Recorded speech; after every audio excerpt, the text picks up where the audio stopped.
तो hello everyone, कैसे हैं आप सब लोग। I hope each and every one of you is doing absolutely good. My name is doctor Vipin Kumar Sharma and मैं आप सभी लोगों का तहे दिल से स्वागत करता हूं हमारे इस प्यार से बैच मिशन 100 के अंदर।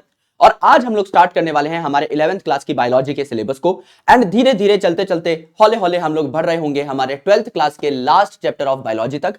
यानी कि हम लोग कंप्लीट बायोलॉजी को यहां पर पढ़ रहे होंगे। किस तरीके से हम लोग बायोलॉजी पढ़ने वाले हैं, आपकी स्ट्रेटेजी क्या होनी चाहिए, सबसे पहले आज उसका एक डिस्कशन कर लेंगे मात्र 10 मिनट के अंदर।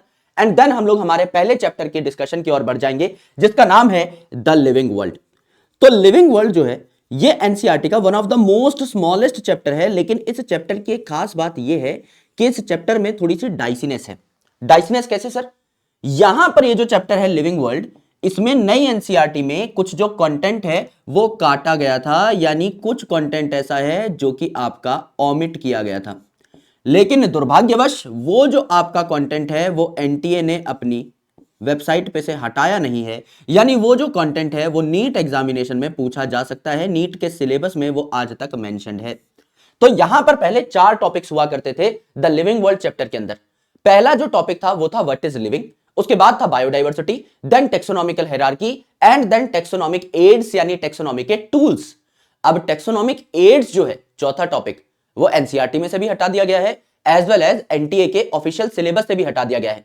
लेकिन जो पहला टॉपिक है व्हाट इज लिविंग, वो आपका नई एनसीईआरटी से तो गायब कर दिया गया है, लेकिन अभी भी एनटीए की वेबसाइट पर दिख रहा है, नीट के सिलेबस में दिख रहा है। तो हम कोई भी गड़बड़ नहीं करने वाले मेरे भाई, बिल्कुल रिस्क नहीं लेने का। जस्ट लाइक बाबूराव हम लोग एक एक चीज पढ़ने वाले हैं, एक एक चीज को डिकोड करने वाले हैं, एनसीईआरटी का कोना कोना चप्पा चप्पा। इनफैक्ट एनसीईआरटी से बाहर का भी काफी सारा कंटेंट हम लोग यहां पर कवर कर रहे होंगे word to word, line to line.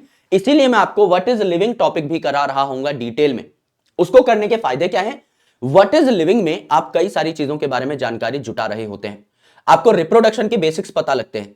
और रिप्रोडक्शन ऑलमोस्ट हर जगह पर आप लोग यूज करेंगे, चाहे आप बायोलॉजिकल क्लासिफिकेशन चैप्टर की बात करें, चाहे प्लांट किंगडम की बात करें, चाहे एनिमल किंगडम की बात करें, चाहे खुद रिप्रोडक्शन यूनिट की बात करें। ऐसा कोई चैप्टर नहीं जहां रिप्रोडक्शन की बात ना होती हो, जहां सेलुलर ऑर्गेनाइजेशन की बात ना होती हो, जहां मेटाबॉलिज्म की बात ना होती हो। तो अल्टीमेटली यहां पर आप आज जो भी सीखने वाले हैं वो सारी की सारी चीजें आगे चल के आपको हेल्प कर रही होंगी to understand rest of the topics really well. तो इसीलिए मैंने लिविंग वर्ल्ड से आज अपनी शुरुआत की है, जिससे कि आपका फंडामेंटल, आपका बेस एकदम क्लियर हो जाए। और सच में हम 0 लेवल से ही स्टार्ट करेंगे। मुझे नहीं पता आपका लेवल क्या है, लेकिन लेवल सबके निकलेंगे। चाहे कोई बच्चा 0 पे बैठा हो, चाहे कोई 20 पे बैठा हो, 30 पे बैठा हो, 50 पे बैठा हो, सबके लेवल ऑटोमेटिकली निकलते चले जाएंगे अगर जितना कंटेंट मैंने क्लास में पढ़ा दिया, समझाने पे कोर फोकस रहेगा, मेरे नोट्स आपको मिल जाएंगे। जितने बच्चों ने ये काम कर लिया जो क्लास में डिस्कस हो रहा है, और जितने क्वेश्चंस लगा लिए जो कि होमवर्क दिए जा रहे हैं, then you are more than done for your examination. कुछ चीजें हैं जिनके बारे में मैं डिस्कस करना चाहूंगा बिफोर स्टार्टिंग दिस चैप्टर, तो उनको हम लोग सबसे पहले प्राइम लेवल पे डिस्कस कर लेते हैं। आराम से मेरी बात सुनिएगा। अभी भी मेरे कुछ भाइयों को, कुछ बहनों को कंफ्यूजन है कि क्या सर आप हमें कंप्लीट बायोलॉजी पढ़ाएंगे। जी दोस्त, मैं आपको कंप्लीट बायोलॉजी पढ़ाऊंगा 360 बाय 360 के लिए, और कंप्लीट बायोलॉजी में सब कुछ आ गया, स्टार्टिंग फ्रॉम 11th क्लास का लिविंग वर्ल्ड, वहां से लेकर के आपका इकोलॉजी तक, बॉटनी प्लस जूलॉजी के जितने भी कॉन्सेप्ट्स हैं सारे के सारे। जूलॉजी में starting from animal kingdom to biotechnology, एक एक चीज हम लोग पढ़ने वाले हैं, एक एक चीज हम लोग स्वयं डिकोड करने वाले हैं। सो ये सीरीज आपकी कंप्लीट बायोलॉजी आपकी मैं देख रहा हूंगा। दूसरी इंपॉर्टेंट चीज जो कि कल हम डाउट देख रहे थे, सर कमबैक किट नहीं आई है। कोई बात नहीं मेरे भाई, 2 दिन बाद आ जाएगी, 3 दिन बाद आ जाएगी, 5 दिन बाद आ जाएगी, अगले वीक तक आपके पास पहुंच जाएगी, उससे पहले ही पहुंच जाए depending upon your pin code, तो कोई दिक्कत नहीं है। जब भी आपके पास कमबैक किट आए आप उसको यूज करना स्टार्ट कर सकते हैं। अदर देन आप आज एक रफ पेपर निकाल लीजिए, उसको एज ए मेमो ट्रीट करना स्टार्ट कर दीजिए। उस रफ पेपर पे अपना डे 1, डे 2, डे 3 ये सारी चीजें ट्रैक कर लीजिए। मुश्किल से 4-5-6 लाइन आप लिखेंगे, वो 4-5-6 लाइन आप अपने नोट पैड में दोबारा से नोट कर सकते हैं, या अलग से कोई डायरी ले लीजिए, उस पर भी आप नोट कर सकते हैं। बाकी किताबें आप तक जब तक पहुंचती नहीं है तब तक आप लेक्चर्स पे पूरा का पूरा फोकस करिए, क्योंकि इनिशियली क्या रहेगा कि आपके लिए फ्लो बनाना बहुत जरूरी है। अगर आपने अभी तक ढंग से पढ़ाई नहीं की है, अगर आपने अभी तक ठीक से पढ़ाई नहीं की है, it is really important for you, really critical for you to make the flow. आपके लिए आज के दिन में सबसे ज्यादा जरूरी चीज यह होनी चाहिए कि आप डेली का काम डेली कर रहे हो, अगले 7 दिन, 10 दिन, 15 दिन आप सिर्फ हमारे साथ फ्लो बना पाए। शुरू का 10%, 15% भाग जो है किसी भी कोर्स का, किसी भी करिकुलम का, वो फ्लो बनाने में जाना चाहिए। तो आप बस डेली का काम डेली कर रहे हो, ये भी आपके लिए एक बहुत बड़ा कीर्तिमान हो जाएगा। तब तक अगर आप कुछ एक्स्ट्रा नहीं भी कर पाते, दैट्स कंप्लीटली फाइन। लेकिन उसके बाद देन आफ्टरवर्ड्स 2 हफ्ते के बाद आपको एडिशनल कामों की भी आदत डालनी पड़ेगी। आपको खुद से भी टेस्ट देना स्टार्ट करने होंगे, आपको हम लोग भी टेस्ट प्रोवाइड करेंगे, एडिशनल डीपीपीस भी प्रोवाइड करेंगे, एडिशनल शीट्स भी प्रोवाइड करेंगे। उन सारी चीजों को आपको बढ़िया तरीके से ट्रैक पे रखना होगा, तब जाके आपका काम चल पाएगा। तो स्टार्टिंग में इतना लोड नहीं लेना है। स्टार्टिंग में I will also make sure कि मैं आपको थोड़ा सा लाइट रखूं, है ना, थोड़ा बहुत जो है आपको हल्के हल्के लेक्चर्स दिए जाएं। अगर 1.25 घंटे का हमारा टाइम है तो 1.25-2 घंटे, 2.25 घंटे, इतना ही आपका लेक्चर का टाइम रहे, इतना ही लेक्चर की ड्यूरेशन रहे। लेकिन बाद में आपकी रिकॉर्डिंग्स की फ्रीक्वेंसी भी बढ़ा दी जाएगी। कभी संडे को टाइम है तो संडे को भी रिकॉर्डिंग करके डाल दी, और कभी मेरे दोस्त हो सकता है आपका कोई चैप्टर जो है वो 1 शॉट में ही निपटा दिया, मेरे भाई 4-5 घंटे की रिकॉर्डिंग एक ही दिन आ गई, ये भी हो सकता है। सो आपका टाइम आपको अकॉर्डिंगली मैनेज करना पड़ेगा, एंड उसके लिए इट इज वेरी इंपॉर्टेंट कि स्टार्टिंग में आपका फ्लो हमारे साथ साथ बन चुका हो। तो कमबैक किट आपके पास आराम से आ जाएगी। थर्ड मोस्ट इंपॉर्टेंट चीज, अभी हम लोग पहला चैप्टर स्टार्ट कर रहे हैं, लिविंग वर्ल्ड। तो काफी सारे स्टूडेंट्स बोलना स्टार्ट करेंगे, सर इस चैप्टर से पहले यूनिट का इंट्रोडक्शन है, the diversity in living world का, as well as Ernest Mayr साहब का डिस्क्रिप्शन है, और आपका लिविंग वर्ल्ड के पीछे लिविंग वर्ल्ड की समरी भी है। तो जितने भी चैप्टर्स हम लोग पढ़ेंगे, यानी पूरी बायोलॉजी, उसमें समरी के पॉइंट्स तो मैं नोट्स में ही इंक्लूड कर दूंगा, मेंशन कर दूंगा बकायदा कि ये पॉइंट समरी में अलग से दिया हुआ है, अलग से भी समरी पढ़ा दूंगा। एंड जितने भी यूनिट के इंट्रोडक्शन है और जितने भी साइंटिस्ट के इंट्रोडक्शन है फॉर ऑल 10 यूनिट्स, वो भी आपको अलग से मिल जाएंगे, एक फोल्डर बनवा दूंगा। यहां पर आज के लेक्चर में हम सीधा चैप्टर के डिस्कशन से शुरुआत कर रहे होंगे। तो मैं आपको यूनिट्स इंट्रोडक्शन, क्योंकि यहां से क्वेश्चन बनना स्टार्ट हो चुके हैं, तो इनको मैं अलग से इसीलिए बना रहा हूं जिससे इन पर आपका फोकस चला जाए, वरना हमारे मेन कंटेंट में चीजें मिस हो जाएंगी। Units introduction, scientist introduction and summary,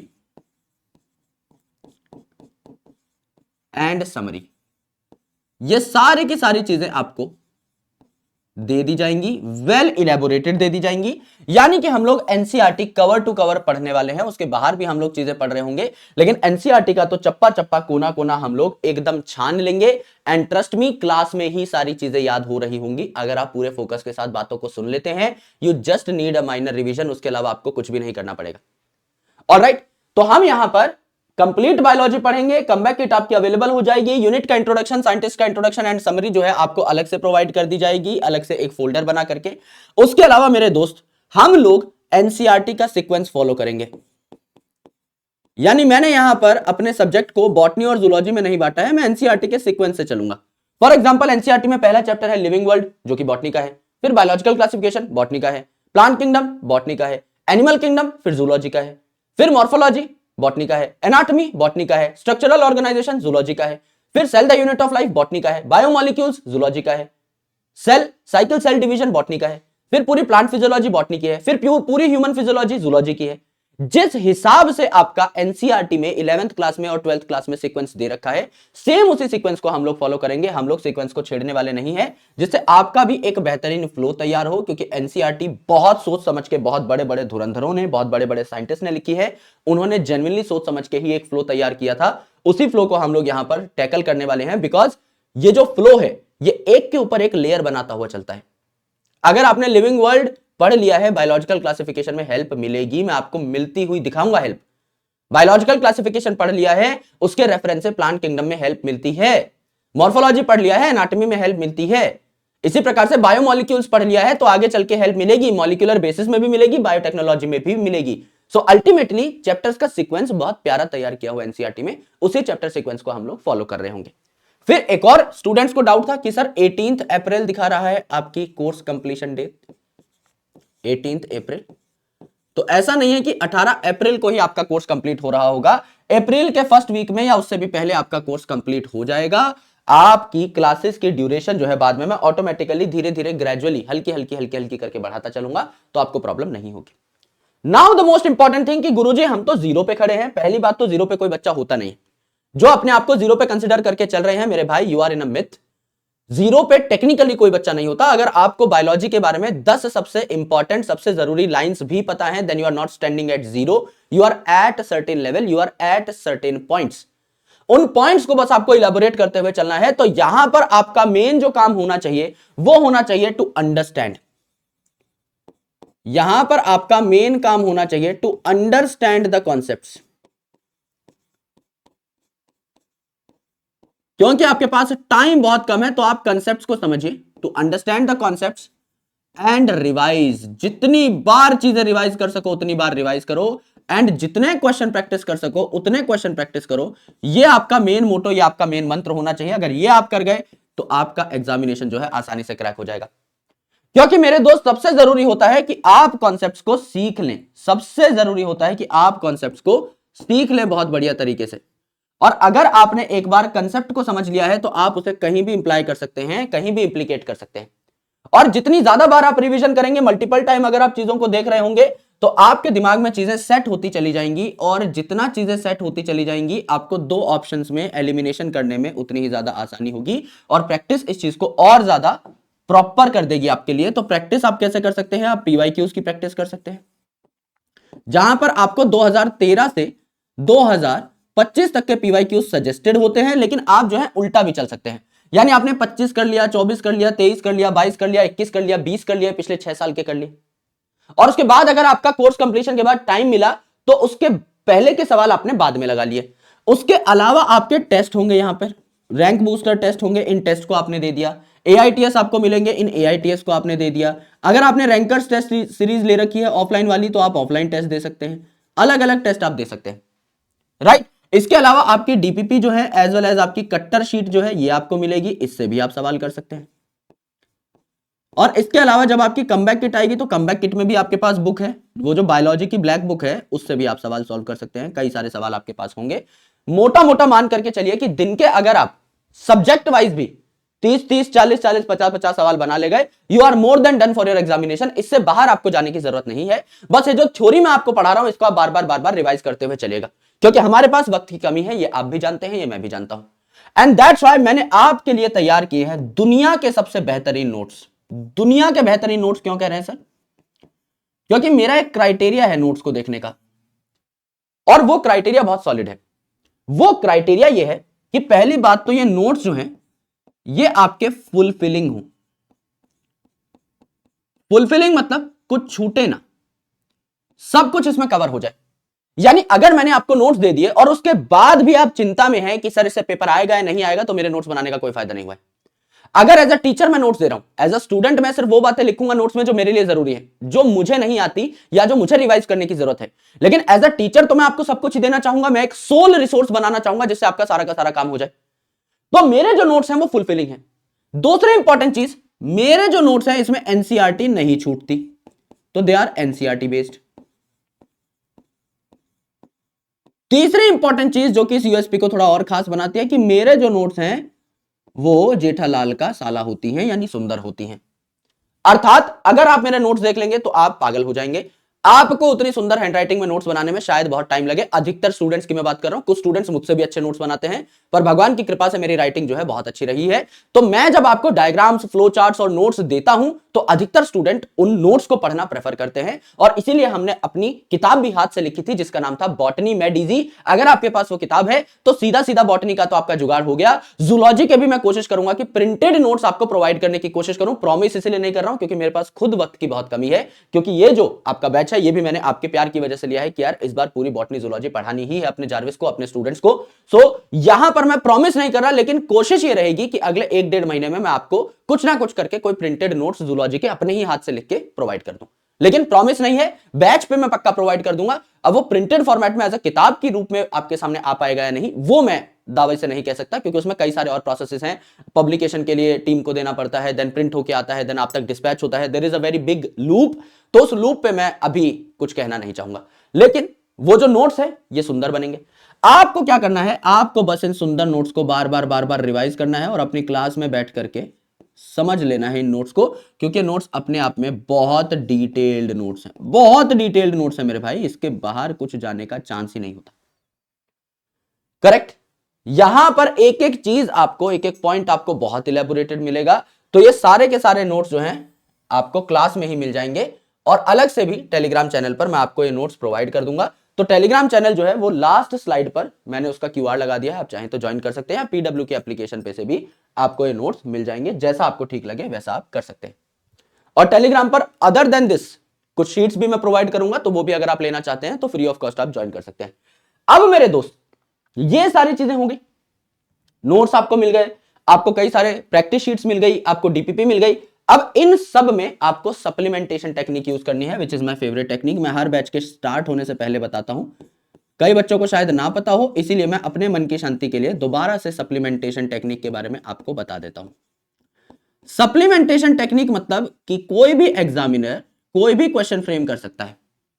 अब मेरा दिमाग खराब हुआ, मैंने एक बहुत हाई लेवल क्वेश्चन सेट कर दिया फॉर नीट, कि बॉटनी में समझ लो 45 क्वेश्चन आने थे, जूलॉजी में 45 क्वेश्चन आने थे, 44 क्वेश्चन एनसीईआरटी बेस्ड है, एक एक क्वेश्चन मैंने जानबूझ के बाहर निकाल दिया।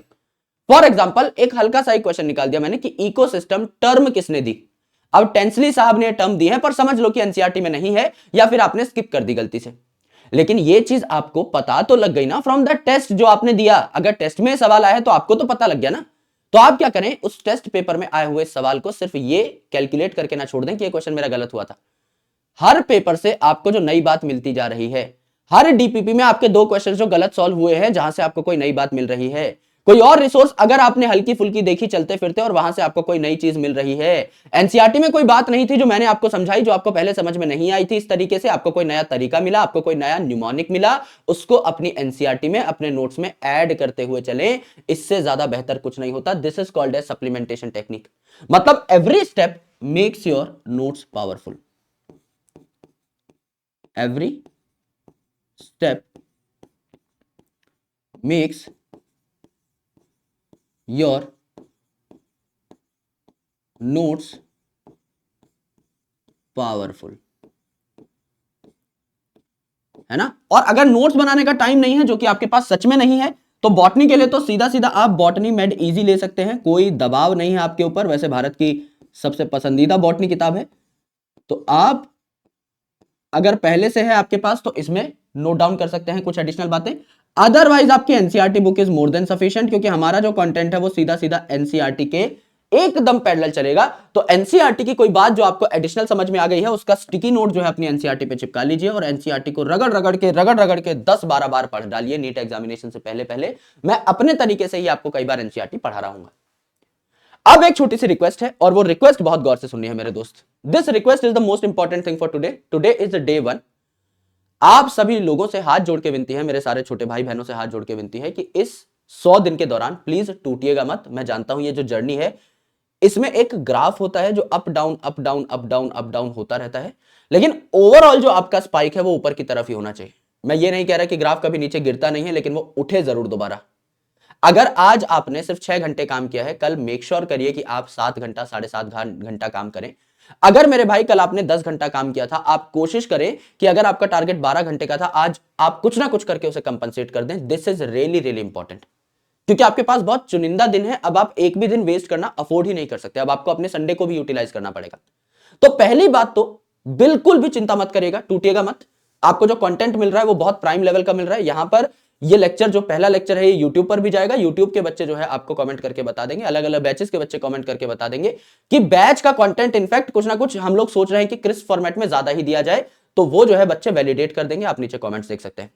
दूसरी इंपॉर्टेंट चीज ये है मेरे भाई कि सर ये छोटा लिखिए ये बड़ा लिखिए, ऐसा नहीं। नॉर्मल आपके लिए जो नोट्स तैयार किए गए हैं उनको मैं एंड टू एंड, मेरा कोर फोकस जो रहेगा वो समझाने के ऊपर रहेगा। नोट्स आपको मिल जाएंगे, उन्हीं को 10 बार पढ़ो या एनसीईआरटी को 10 बार पढ़ो अच्छे तरीके से। Core focus should be to understand the concepts. समझ गए इस टाइम पर, समझाने का याद कराने का कंप्लीट जिम्मा मेरा, एनसीईआरटी आपकी टिप्स पे लाने का जिम्मा मेरा। वो पूरी की पूरी जिम्मेदारी मैं अपने कंधों पे उठाता हूं। 360 में से 360 नंबर का काम कराने का जिम्मा मैं अपने कंधों पे उठाता हूं, वो मेरा पार्ट है। आपका पार्ट है जो मैं पढ़ा रहा हूं वो ठीक तरीके से पढ़ लेना। जितनी बार मैं रिवीजन करने के लिए कह रहा हूं उतना रिवीजन कर लेना। अपने मेमो में अपने जो नॉर्मल डेली टास्कर है उस टास्क बुक में डेली नोट कर लेना कि मैंने कितनी बायोलॉजी पढ़ी, कितनी फिजिक्स पढ़ी, कितनी केमिस्ट्री पढ़ी, कितने क्वेश्चन सॉल्व किए फॉर ऑल द 3 सब्जेक्ट्स, किस दिन मैंने टेस्ट दिया, कितने सही हुए, कितने गलत हुए, किस दिन मैंने काम चोरी करी, किस दिन मैंने एक्स्ट्रा काम किया। अपनी पीठ भी थपथपाओ, अपने आप को कोसो भी वहां पर। आप 100 दिन बचे हैं, अपने ऊपर रहम मत करो मेरे भाई बिल्कुल भी। यहां से अगर आप निकल गए देन एक अच्छे मेडिकल कॉलेज में आप लोग बैठे हुए होंगे, और वही सबसे जरूरी चीज है आज की। अगर आप यहां तक पहुंचे हैं, अगर आपने मिशन 100 लिया है, तो मैं आप सभी लोगों की कद्र इसीलिए करता हूं क्योंकि आपके दिमाग में अभी भी ये ख्याल है कि आपको एक मेडिकल कॉलेज सीट अलॉट होनी चाहिए, and you are truly dedicated for it, तो आपको मिल भी जाएगी। तो आराम से प्यार से एक एक चीज को समझते पढ़ते हुए चलेंगे। बस मेरी बातों को सुनते चले जाना, समझते हुए चले जाना। अपने विपू भैया पे आपने आज तक इतना भरोसा किया है, उस भरोसे को मैं डबल ही करने आया हूं। यहां पे 2 सब्जेक्ट उठा करके उस भरोसे को मैं आधा नहीं करने आया हूं। सो जाहिर सी बात है, अब मेरे ऊपर भी जिम्मेदारियां बहुत हैं और आपके ऊपर भी काम का प्रेशर बहुत है। मैं अपनी जिम्मेदारी उठा लेता हूं, आप अपना प्रेशर उठा लो। मुस्कुराकर उठाएंगे तो ये सफर आसान लगेगा, प्यार से कट जाएगा। अगर रो रो कर उठाएंगे, ना मेरे लिए आसान होगा ना आपके लिए आसान होगा। सत्य यह है कि करना तुम्हें भी है, करना मुझे भी है। तो एकदम हाथों में हाथ डाल के साथ चलते हैं। Let's move together, let's move forward और इस बड़ी सी चट्टान को क्रैक कर देते हैं। यही सबसे प्यारा रास्ता है कि फेस कर लो प्रॉब्लम को, उससे आसान कुछ होता ही नहीं। If you have made a tendency to face the problem is half solved. And अगर आप उस प्रॉब्लम के प्रति काम करने लग गए, डेली ईमानदार रहे, तो प्रॉब्लम वैसे भी सॉल्व हो जाएगी। कोई बहुत बड़ी बात है नहीं। हर साल हजारों बच्चा एग्जाम क्वालिफाई करता है। आप में से भी कई हठी बच्चे जो होंगे, जिद्दी बच्चे जो होंगे, जो 100 दिन टिक जाएंगे यहां पर, जो सारे बताए हुए कामों को कर ले जाएंगे, उनका भी सिलेक्शन हो जाएगा। बहुत ही ज्यादा नेचुरल ट्रुथ है, ना मैं कुछ छुपा रहा हूं, ना मुझे छुपाने की जरूरत है। सबको पता है, ये बात ओपनली अवेलेबल है कि जो मेहनत करता है और जो सही दिशा में मेहनत करता है उसका सिलेक्शन हो जाता है। आपके पास मेहनत करने के लिए रिसोर्सेज भी हैं, आपके पास दिशा भी है। अब चलना आपको खुद पड़ेगा। रास्ता मैं दिखा सकता हूं, ज्यादा से ज्यादा भैया टॉर्च लेके आपके आगे आगे चल सकता हूं, पीछे आपको खुद आना पड़ेगा। अगर दोनों फिनिशिंग लाइन पर सेम टाइम पर पहुंच गए, then we can kill the game. और वही करने हम लोग यहां पर इकट्ठे हुए हैं। तो कोशिश करें कि भाई जान लगा दें। अब there is no way back, right? So I wish you all the luck, I wish you all the best कि ये जर्नी हमारी बहुत सुलभ रहे, बहुत अच्छी रहे और हम लोग इससे बहुत प्रोडक्टिव आउटकम निकाल पा रहे हो। आज हम हमारा पहला चैप्टर स्टार्ट करने वाले हैं। शुरू में मैं थोड़ा सा सिलेबस को लाइट रखूंगा, जिससे आपको कैच करने में, मेरी फ्रीक्वेंसी मैच करने में प्रॉब्लम ना हो। और धीरे धीरे हम लोग लेवल, क्लास ड्यूरेशन, इन दोनों ही चीजों को बढ़ाते हुए चलेंगे, क्योंकि आज हमारा एकदम फंडामेंटल टॉपिक है। देखते हैं कितना टाइम मैं आपको पढ़ाऊंगा, क्योंकि मैं कुछ प्लान नहीं करके आया हूं। मैं कभी कोई क्लास प्लान नहीं करके आता, मैं हमेशा टॉपिक वाइज ही चलता हूं। तो मैं चैप्टर पूरा लेकर के आया हूं। अब देखते हैं हमारे पास कितना टाइम है कि वो 2, ढाई, 3 घंटे में कंप्लीट हो पाता है कि नहीं। अगर मैं लिख लिख के पढ़ाऊंगा तो एक चैप्टर भाई वन शॉट में भी मैं 6-6 घंटा खींच देता हूं।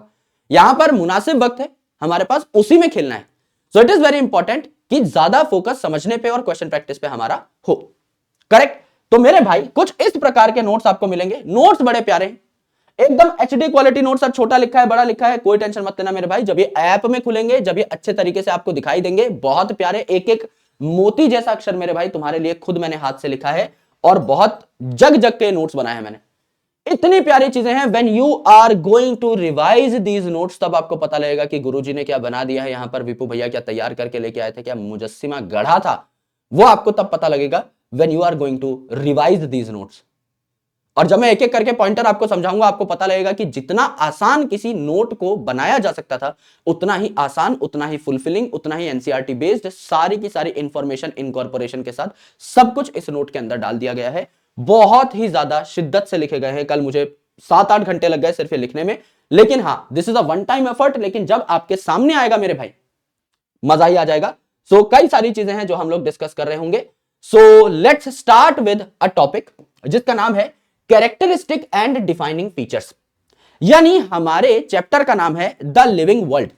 और जब भी हम बैच में किसी भी चैप्टर को, किसी भी टॉपिक को स्टार्ट करते हैं, हमारा पहला काम यह होता है कि हम खोपड़ी पर लगाते हैं नारियल का तेल और घुस जाते हैं टॉपिक के नाम में, क्योंकि टॉपिक का नाम हमें काफी कुछ सिखाना चाहता है।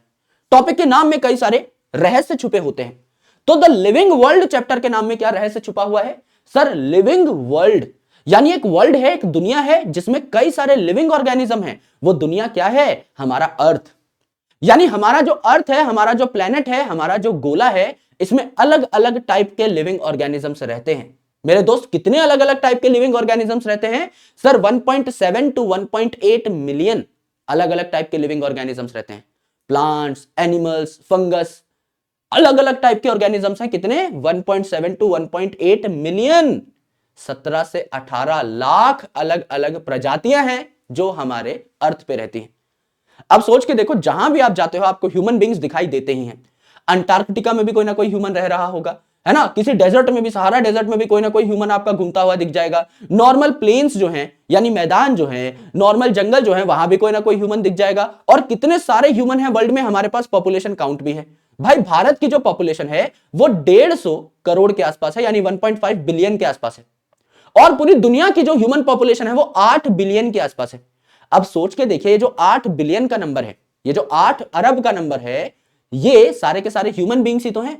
और ह्यूमन बींग्स का साइंटिफिक नाम क्या है सर? होमो सेपियंस। हम सारे 800 करोड़ जो ह्यूमंस हैं, हम सारे के सारे होमो सेपियंस हैं। हम सबकी स्पीसीज सेम है, हम सब सेपियंस हैं। यानी इतनी बड़ी दुनिया में आपको हर जगह ह्यूमन बींग्स दिखाई दे रहे हैं, वो सारे ह्यूमन बींग्स सिर्फ एक स्पीसीज में काउंट हो रहे हैं। हम सारे ह्यूमन बींग्स, हम सारे मनुष्य एक स्पीसीज के पार्ट हैं बस। और ऐसी 17 से 18 लाख स्पीसीज हैं, और कई ऐसी स्पीसीज हैं जो कि नंबर में ह्यूमंस से भी ज्यादा हैं। अगर आप मक्खियों की बात करें तो हमसे लाखों गुना मक्खियां जो है अर्थ पे पाई जाती हैं। तो सोच के देखो कितनी ज्यादा डाइवर्सिटी है। तो इसीलिए इस डाइवर्सिटी को समझने के लिए, इस डाइवर्सिटी को पढ़ने के लिए, और क्यों इतनी ज्यादा लिविंग डाइवर्सिटी एग्जिस्ट करती है दुनिया में, इसी को समझने के लिए हम लोगों ने एक सब्जेक्ट तैयार किया था जिसका नाम होता है बायोलॉजी। बायो का मतलब होता है लाइफ या लिविंग ऑर्गेनिजम्स, एंड लॉजी का मतलब होता है स्टडी। यानी जब आप लिविंग ऑर्गेनिजम्स के बारे में, जब आप लिविंग प्रोसेसेस के बारे में, जब आप जीव जंतुओं की स्टडी कर रहे होते हैं तो आप बायोलॉजी नाम के सब्जेक्ट में करते हैं।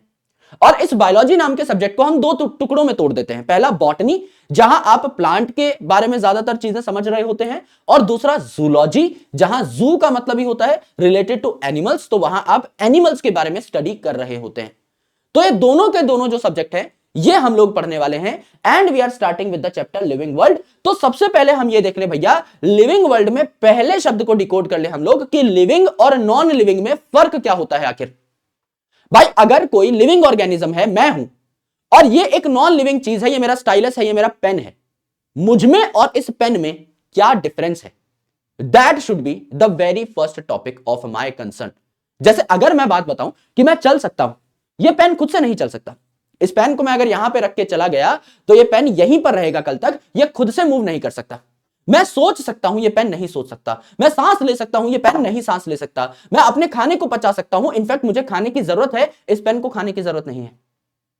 अगर ये एक इलेक्ट्रॉनिक पेन भी होता तो मैं इसमें सेल डाल देता, लेकिन इसको खाने की जरूरत नहीं है, बैटरी से चल जाता। तो there are a lot of differences between non living thing and a living organism. तो कुछ ऐसे फीचर होते हैं लिविंग ऑर्गेनिज्म के जिनमें भी डिफरेंसेस हैं, और उन्हें हम कहते हैं या तो कैरेक्टरिस्टिक फीचर या आपका डिफाइनिंग फीचर। आराम से इन दोनों शब्दों के नाम में घुस जाओ मेरे भाई, बहुत सारा तेल लगा लो खोपड़ी पे, नाम के अंदर चले जाओ। पहला जो शब्द है वो है कैरेक्टरिस्टिक फीचर। कैरेक्टरिस्टिक फीचर नाम में ही क्या शब्द आ रहा है? कैरेक्टरिस्टिक फीचर नाम में ही शब्द आ रहा है कैरेक्टर। कैरेक्टरिस्टिक के नाम में ही आ रहा है कैरेक्टर। और कैरेक्टर का मतलब क्या होता है? मेरे कैरेक्टर्स क्या हैं, यानी मेरे फीचर्स क्या हैं, मेरे अंदर क्या क्या चीजें पाई जा रही हैं। तो एक लिविंग ऑर्गेनिज्म में जितनी भी चीजें पाई जाती हैं वो सारे उसके कैरेक्टरिस्टिक फीचर हैं। फॉर एग्जाम्पल, मैं चल सकता हूं, चल तो रहा ही हूं, तो ये मेरा कैरेक्टर है। मैं पेन ऐसे ऐसे कर सकता हूं, ये भी मेरा कैरेक्टर है। मैं भैया मेरे पास ही आपका एक रिंग है, मैं इसको ऐसे ऐसे ऐसे कर सकता हूं, ये भी मेरा कैरेक्टर है। मैं जोर से बोल सकता हूं, मैं आसान तरीके से बोल सकता हूं, मैं पढ़ा सकता हूं आपको, ये भी मेरे कैरेक्टर है। मैं जो कुछ कर सकता हूं एज अ लिविंग ऑर्गेनिज्म वो सारे के सारे मेरे कैरेक्टर हैं, कोई एक्सेप्शन नहीं है यहां पर। जितनी चीजें मैं कर सकता हूं एज अ लिविंग ऑर्गेनिज्म वो सारी की सारी चीजें क्या हैं? वो सारी की सारी चीजें मेरे कैरेक्टर्स हैं। वो सारी की सारी चीजें क्या हैं? मेरे कैरेक्टरिस्टिक फीचर हैं। और जरूरी नहीं कि ये कैरेक्टरिस्टिक फीचर दुनिया के हर ऑर्गेनिज्म में पाए जाएं, बिल्कुल भी जरूरी नहीं है। इट इज नॉट मैंडेटरी कि ये सारे कैरेक्टर सब ऑर्गेनिजम्स में पाए जाएं। For example, I can walk. क्या प्लांट वॉक कर सकता है? गुरुजी नहीं कर सकता। तो प्लांट में वो कैरेक्टर नहीं है, मेरे अंदर है, लेकिन किसी ना किसी लिविंग ऑर्गेनिज्म में है, तो मेरा कैरेक्टरिस्टिक फीचर है। मैं टॉक कर सकता हूं, पेड़ नहीं कर सकते। पेड़ जिस दिन बोलने लगे भैया हम लोग ताबीज बनवाते फिरेंगे, फिर है ना, बाबाओं के पास भागते फिरेंगे। गुरुजी मैं तो दोपहर में पेड़ के नीचे सो रहा था, पेड़ बात ही करने लगा मुझसे। उसकी भी एक दुख भरी कहानी है।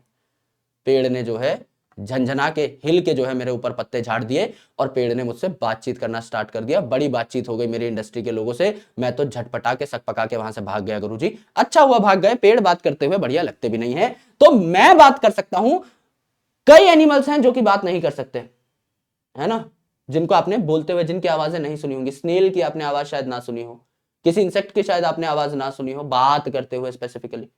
पंख वंख खिलाएंगे तो शायद बात ना कर रहे हो, लेकिन आवाज तो कर ही सकते हैं। लेकिन मेरे दोस्त, दे कांट टॉक, लेकिन कोई तो टॉक कर रहा है, तो वो उनका कैरेक्टरिस्टिक फीचर है। राइटिंग, भाई मैं लिख पा रहा हूं, प्लांट नहीं लिख पाते, इंसेक्ट नहीं लिख पाते, बैक्टीरिया नहीं लिख पाते। रिप्रोडक्शन, भाई रिप्रोड्यूस करना होता है लिविंग ऑर्गेनिज्म को, जिससे अपने आने वाली जनरेशन को वो तैयार कर सके। And growth, her living organism को ग्रो भी करना होता है, अपने साइज को भी बढ़ाना होता है। तो ये सारी की सारी चीजें क्या है, आपके कैरेक्टरिस्टिक फीचर है। जरूरी नहीं है दुनिया के हर ऑर्गेनिज्म में पाए जाए। These are your characters. Plant के कैरेक्टर्स अलग होंगे कि प्लांट जो है हमेशा ग्रो करता रहता है, हमेशा लंबा होता रहता है।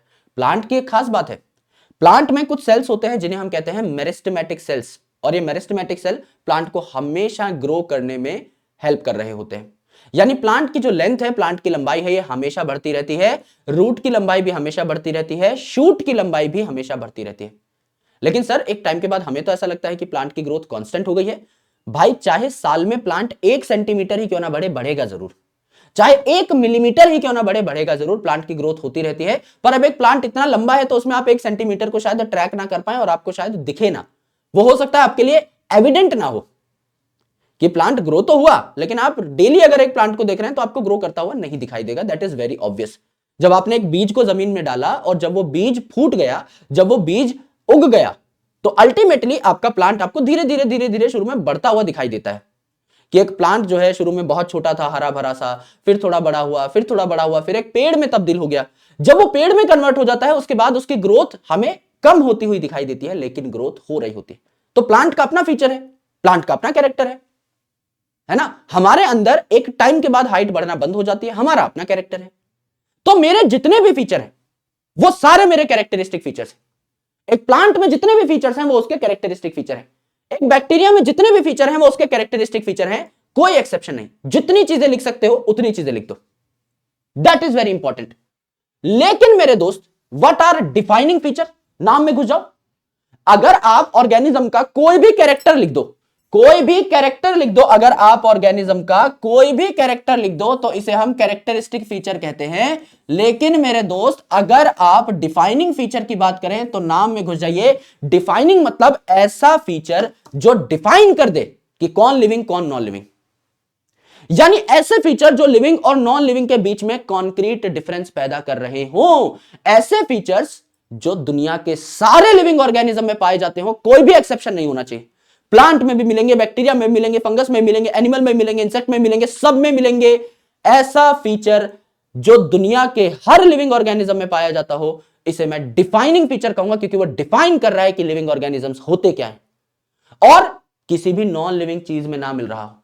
ऐसा फीचर जो दुनिया के सारे लिविंग ऑर्गेनिज्म में पाया जाता हो, 100% लिविंग ऑर्गेनिज्म में पाया जाता हो और किसी भी नॉन लिविंग चीज में ना पाया जाता हो। इसका मतलब ये एकदम डिफाइन कर देगा, बीच में से चीर देगा, लिविंग और नॉन लिविंग को एकदम अलग कर देगा कि कुछ ऐसे फीचर्स हैं, कुछ ऐसी चीजें हैं जो दुनिया के सारे लिविंग ऑर्गेनिज्म में पाई जाती है। यानी इसके बिना रहना असंभव है, इसके बिना जिंदगी होना असंभव है। अगर किसी को जीना है, अगर किसी को अपने आप को जिंदा कहलवाना है, ये फीचर्स तो होने ही होने चाहिए, इसका कोई अल्टरनेटिव नहीं है। और किसी नॉन लिविंग चीज में ना होते हैं। यानी दुनिया की किसी नॉन लिविंग चीज में ये फीचर नहीं है, दुनिया की सारी लिविंग चीजों में ये फीचर्स हैं। एकदम डिफाइन कर दिया है आपने कौन लिविंग कौन नॉन लिविंग। इसे हम क्या कहते हैं? इसे हम डिफाइनिंग फीचर कहते हैं। तो ऐसे फीचर्स जो कि दुनिया के सारे लिविंग ऑर्गेनिजम्स में, ऑल लिविंग ऑर्गेनिजम्स में पाए जाते हो, यानी 100% लिविंग ऑर्गेनिजम्स में पाए जाते हो और किसी भी नॉन लिविंग चीज में ना पाए जाते हो, यानी 0% नॉन लिविंग चीजों में पाए जाते हो, इन्हें हम कहते हैं क्या? आपके डिफाइनिंग फीचर्स। फॉर एग्जाम्पल, मैं आपको कैरेक्टरिस्टिक फीचर के कुछ एग्जांपल्स बता देता हूं। जैसे मैंने बताया कि मैं चल सकता हूं, मैं बोल सकता हूं, मैं लिख सकता हूं। सर रिप्रोडक्शन वहां क्यों नहीं है? रिप्रोडक्शन तो दुनिया का हर लिविंग ऑर्गेनिज्म करता है और कोई नॉन लिविंग चीज करती नहीं है। ये पेन है, इसको मैं यहां छोड़ दूंगा टेबल पे, तो कल तक ये 2 पेन थोड़ी हो जाएंगे, एक ही पेन रहेगा। ये तो रिप्रोड्यूस नहीं करता। अगर मेरा ये स्टाइलस है तो ये जो है रिप्रोड्यूस नहीं करेगा। अगर आज मैं इसको यहां छोड़ दूं तो 10 साल बाद भी ये पेन यहीं पड़ा रहेगा, स्टाइलस यहीं पड़ा रहेगा, ये रिप्रोड्यूस नहीं कर सकता। और लिविंग ऑर्गेनिज्म रिप्रोड्यूस करते हैं, बच्चे पैदा करते हैं, but there are certain exceptions. जरूरी नहीं दुनिया का हर लिविंग ऑर्गेनिज्म रिप्रोड्यूस कर पाए। फॉर एग्जाम्पल, म्यूल है, खच्चर है, हिन्नी है, स्टेराइल वर्कर बीज है, एज वेल एज मेरे दोस्त स्टेराइल ह्यूमन कपल्स हैं, ये रिप्रोड्यूस नहीं कर पाते। तो मैंने कहा था कि ऐसे फीचर्स जो दुनिया के सारे लिविंग ऑर्गेनिजम्स में 100% लिविंग ऑर्गेनिजम्स में पाए जाते हो, इन्हें मैं कहूंगा आपका क्या, डिफाइनिंग फीचर। तो 100% में तो नहीं पाए जा रहे, एक्सेप्शन आ गया है। For example sterile human couples, आपने देखा होगा, विकी डोनर फिल्म आपने देखी होगी आयुष्मान खुराना की, तो कई मेल जो होते हैं उनको इरेक्टाइल डिसफंक्शन होता है, कईयों में स्पर्म मोटिलिटी कम होती है, कईयों का स्पर्म काउंट बहुत लो होता है। तो अलग अलग कारण की वजह से जो आपके मेल हैं वो क्या हो जाते हैं, इंपोटेंट हो जाते हैं। पोटेंट माने पोटेंशियल, इंपोटेंट यानी बच्चा करने का पोटेंशियल जो है अब इनमें नहीं रहा है, तो इंपोटेंट हो जाते हैं। मेल भी इंपोटेंट होते हैं और फीमेल भी इंपोटेंट हो सकती हैं, तो ये जो है फर्दर आगे बच्चे पैदा नहीं कर सकते, तो ये एक एक्सेप्शन हो गया। तो 100% लिविंग ऑर्गेनिज्म आपके यहां पर रिप्रोड्यूस नहीं कर रहे हैं। दूसरी इंपॉर्टेंट चीज, स्टेराइल वर्कर बी। भैया वर्कर बी की अगर मैं बात करूं, काम वाली बी की अगर मैं बात करूं, तो ये छत्ते की साफ सफाई करती है। अगर आप बी की बात करें तो बी आपकी दो तरीके की हो गई। पहला आपका मेल बी, मेल बी को हम लोगों ने कहा ड्रोन, जो कि आपका फर्टाइल है, जो कि बच्चे पैदा करेगा। और दूसरी है फीमेल बी। फीमेल बी में होती है एक आपकी रानी मक्खी, जो कि छत्ते पे राज करती है, सिर्फ यही फर्टाइल होती है। एंड बाकी जो आपकी फीमेल्स हैं इन्हें कहा जाता है वर्कर बी, जो क्वीन की देखभाल करती हैं और छत्ते की साफ सफाई करती हैं। ये आपकी स्टेराइल होती है, इनको रिप्रोडक्शन का अधिकार नहीं होता, सिर्फ रानी ही आपका रिप्रोड्यूस कर रही होती है। जब इस रानी मक्खी की डेथ हो जाती है तो वर्कर में से कोई जो आपकी मक्खी है, जो रानी के थोड़े करीब होती है, उसको एक खाने की चीजी दी जाती है जिसका नाम है रॉयल जेली। वो रॉयल जेली जो खाता है वही रानी, राजा वाली मेंटालिटी हो जाती है साहब उसकी। तो मेरे भाई जो भी उस रॉयल जेली को खाएगी वर्कर बी, वो क्वीन बी में कन्वर्ट हो जाएगी। तो एक छत्ते में एक क्वीन रहती है, वही रिप्रोड्यूस करती है, और मेल जो है ड्रोन वो रिप्रोड्यूस करते हैं। तो वर्कर बी जो है ये स्टेराइल हो गई, तो सारे लिविंग ऑर्गेनिज्म नहीं कर पाए रिप्रोड्यूस। अगर आप बात करें म्यूल की यानी खच्चर की, तो खच्चर किससे बनता है भैया, खच्चर किससे बनता है, खच्चर का जो पिता है ये गधा है, मतलब मैं नॉट इन डेरोगेटरी टर्म, सच का गधा है। तो इसका जो पिताजी है वो मेल डोंकी है ना, और मदर जो है ये क्या है, हॉर्स है। फीमेल जो है घोड़ी है, मेल जो है गधा है। तो यहां पर इन दोनों की जब जोड़ी बनती है, इन दोनों के बीच में जब इंटरकोर्स होता है तो म्यूल आपका तैयार होता है। और चेंज कर दोगे तो हिन्नी तैयार हो जाएगी, जैसे फीमेल कर दो डोंकी और यहां पर कर दो आप मेल हॉर्स, यानी गधे और मतलब कि यहां पर गधे और घोड़ी की जब जोड़ी बनी तो यहां पर क्या हो गया, म्यूल पैदा हुआ। और उल्टा कर दो, घोड़े और गधी की जब जोड़ी बनी तो हिन्नी तैयार हो गई। अब एक कॉन्सेप्ट है, वो मैं आपको अलग से जब वीडियो प्रोवाइड करूंगा अभी कुछ टाइम बाद। तो इसी चैप्टर से पहले एक साइंटिस्ट का इंट्रोडक्शन है जिनका नाम है सर अर्नेस्ट मेयर। तो अर्नेस्ट मेयर साहब ने एक कॉन्सेप्ट दिया था, उसे कहते हैं biological concept of species. Biological concept of species में उन्होंने बताया कि जब दो अलग अलग स्पीसीज के इंडिविजुअल्स साथ में इंटरकोर्स करते हैं, साथ में मेट करते हैं, जैसे एक ह्यूमन है मेल, एक ह्यूमन है फीमेल, इन्होंने साथ में सेक्सुअल इंटरकोर्स किया, जो बच्चा पैदा हुआ वो भी ह्यूमन होगा, वो भी फर्टाइल होगा, वो भी आगे रिप्रोड्यूस कर पाएगा, अनटिल अनलेस उसमें कुछ डिसऑर्डर आ जाए तो अलग बात है, वरना वो फर्टाइल होता है। लेकिन यहां पे अगर आप देखें तो मेल है आपका गधा, फीमेल है आपकी घोड़ी, तो दो अलग अलग स्पीसीज हैं जो कि सिमिलर साइज के थे, एक जैसे दिख रहे थे, तो इन्होंने इंटरकोर्स कर लिया। और मेरे दोस्त इनका जो बच्चा पैदा होगा वो क्या होगा, स्टेराइल होगा। इन्होंने बताया जब दो अलग अलग स्पीसीज के मेंबर साथ में मेट करते हैं तो इनके बच्चे स्टेराइल हो जाते हैं।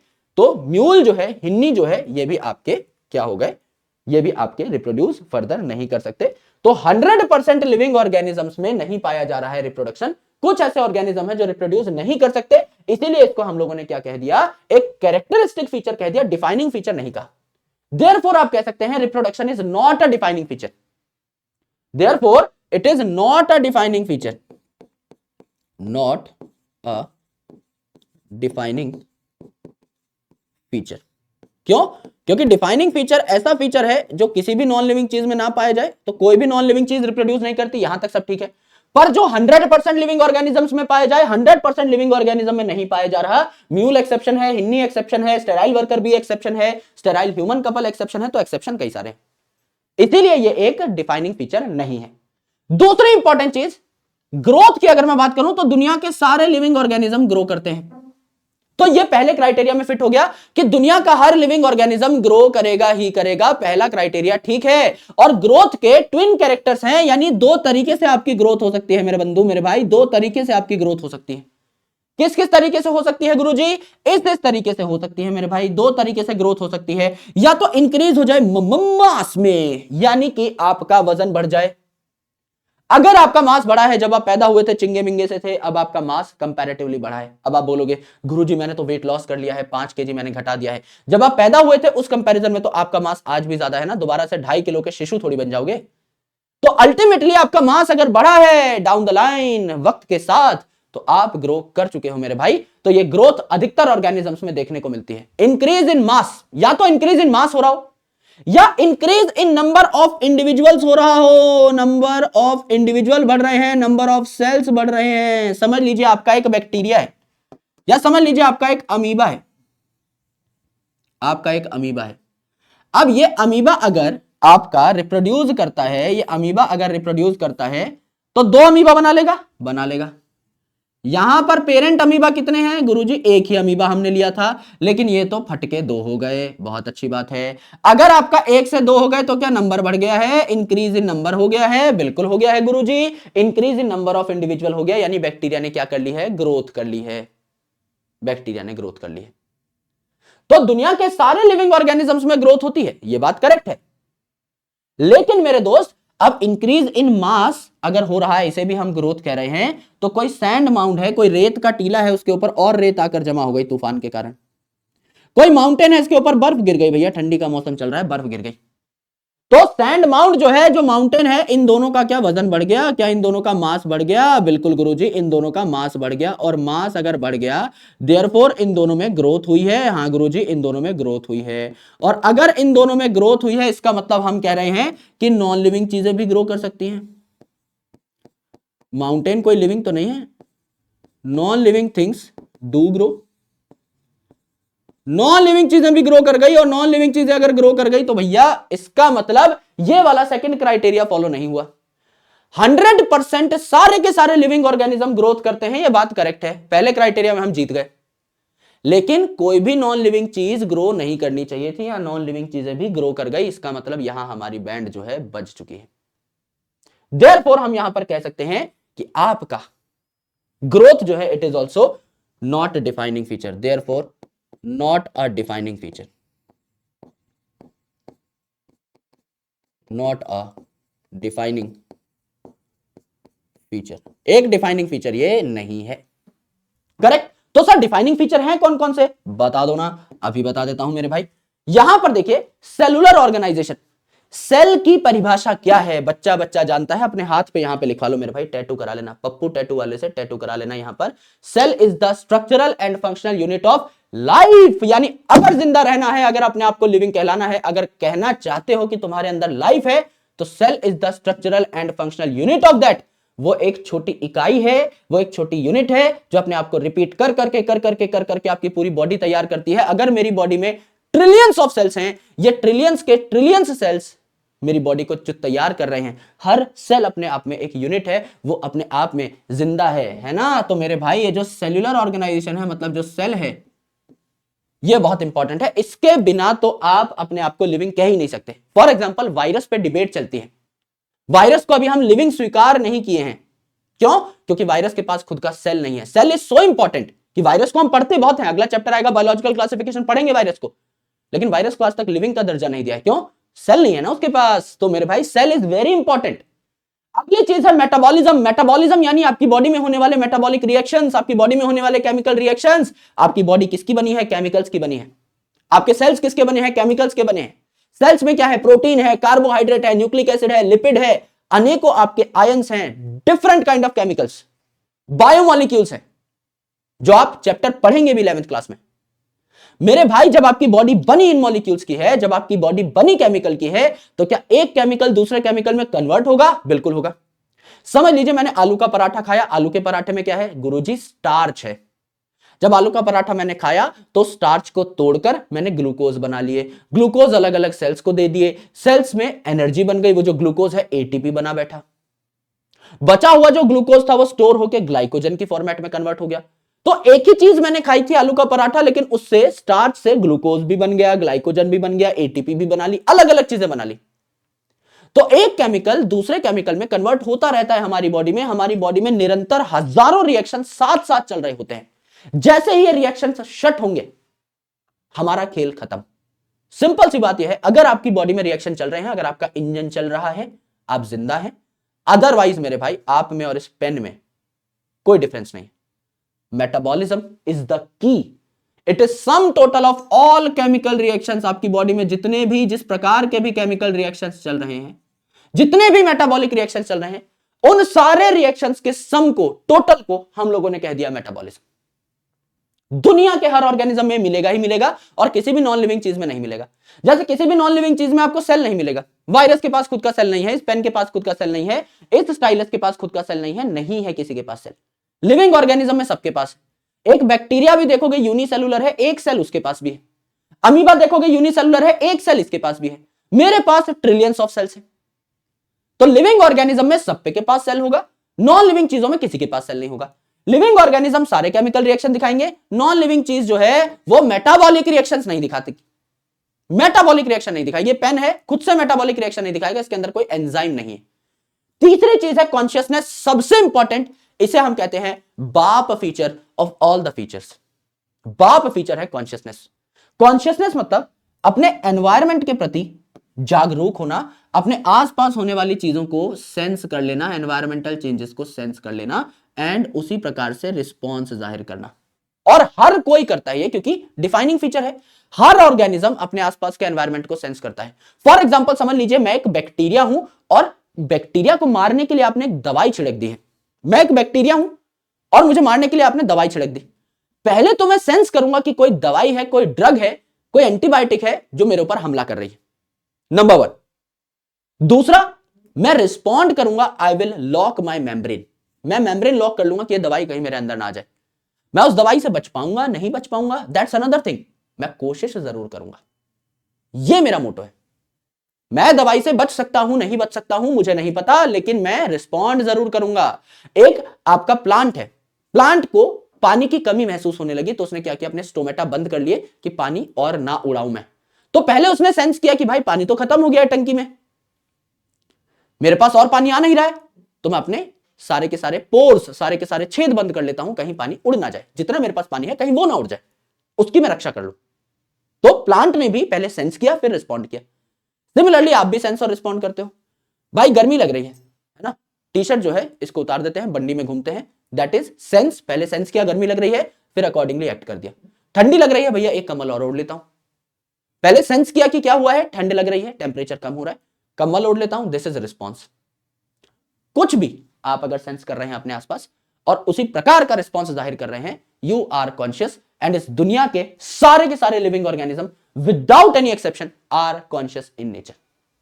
They are conscious in nature. तो ये आपके क्या है, डिफाइनिंग फीचर है। आप एक एक करके इन सारे के सारे फीचर्स को पढ़ते रहेंगे। हालांकि मैंने बहुत डिटेल में बता दिया है, तो आगे चल के अभी हमें थोड़ा सा कम मेहनत करनी पड़ेगी फॉर कमिंग 4-5 स्लाइड्स। तो एक बार देख लेते हैं। देखिए, जैसा पहला जो हमारा कैरेक्टर है, इसका नाम है मिस्टर ग्रोथ। तो मैंने आपको बताया दुनिया के सारे लिविंग ऑर्गेनिज्म ग्रो करते हैं, कोई एक्सेप्शन नहीं है। दुनिया के सारे लिविंग ऑर्गेनिज्म ग्रो करते हैं।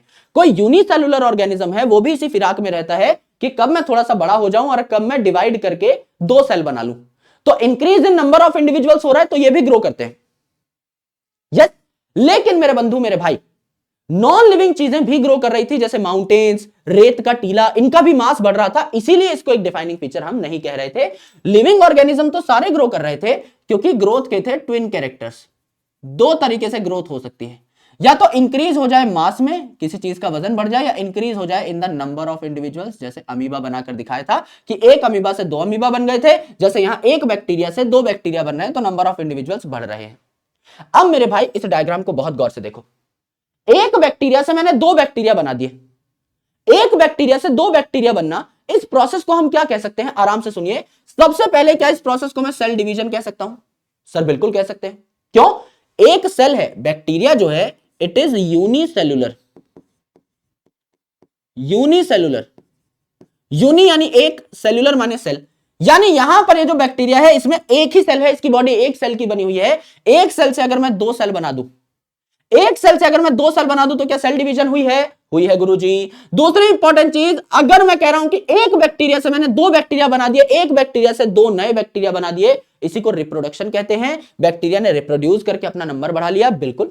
तीसरा, अगर मैं कह रहा हूं एक बैक्टीरिया से दो बैक्टीरिया बनाए यानी कि आपका नंबर ऑफ इंडिविजुअल्स बढ़ गया है, तो क्या इसी को मैं ग्रोथ कह सकता हूं? क्योंकि ग्रोथ दो तरीके से होती है, increase in mass, increase in number of individuals. क्या यहां नंबर ऑफ इंडिविजुअल्स इंक्रीज कर रहा है? कर रहा है। तो एक यूनिसेलुलर ऑर्गेनिज्म में जब एक सेल दो सेल बना लेता है, भाई ये एक सेल है, ये एक सेल है, ये क्या करेगा? दो सेल बना लेगा। दिस इज वन सेल, ये वन सेल डिवाइड होकर के दो सेल बना बैठा।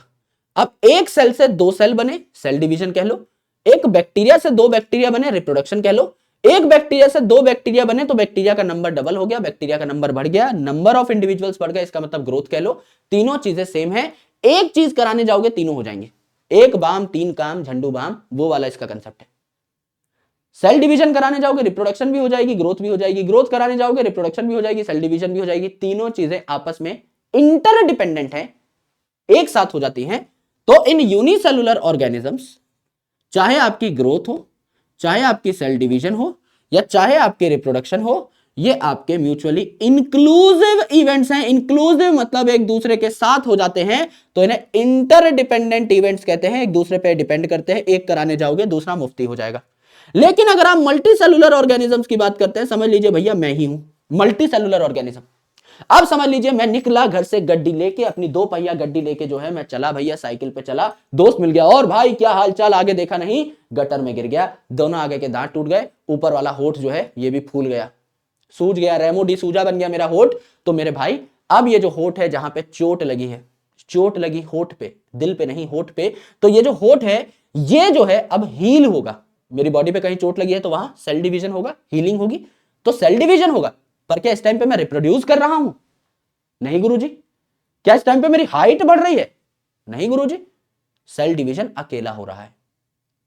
तो हमारे अंदर मल्टी सेल्यूलर ऑर्गेनिज्म के अंदर ये जो प्रोसेसेस हैं ये इंडिपेंडेंट होते हैं, ये इंडिपेंडेंट होते हैं, इंटरडिपेंडेंट ना होकर के इंडिपेंडेंट होते हैं।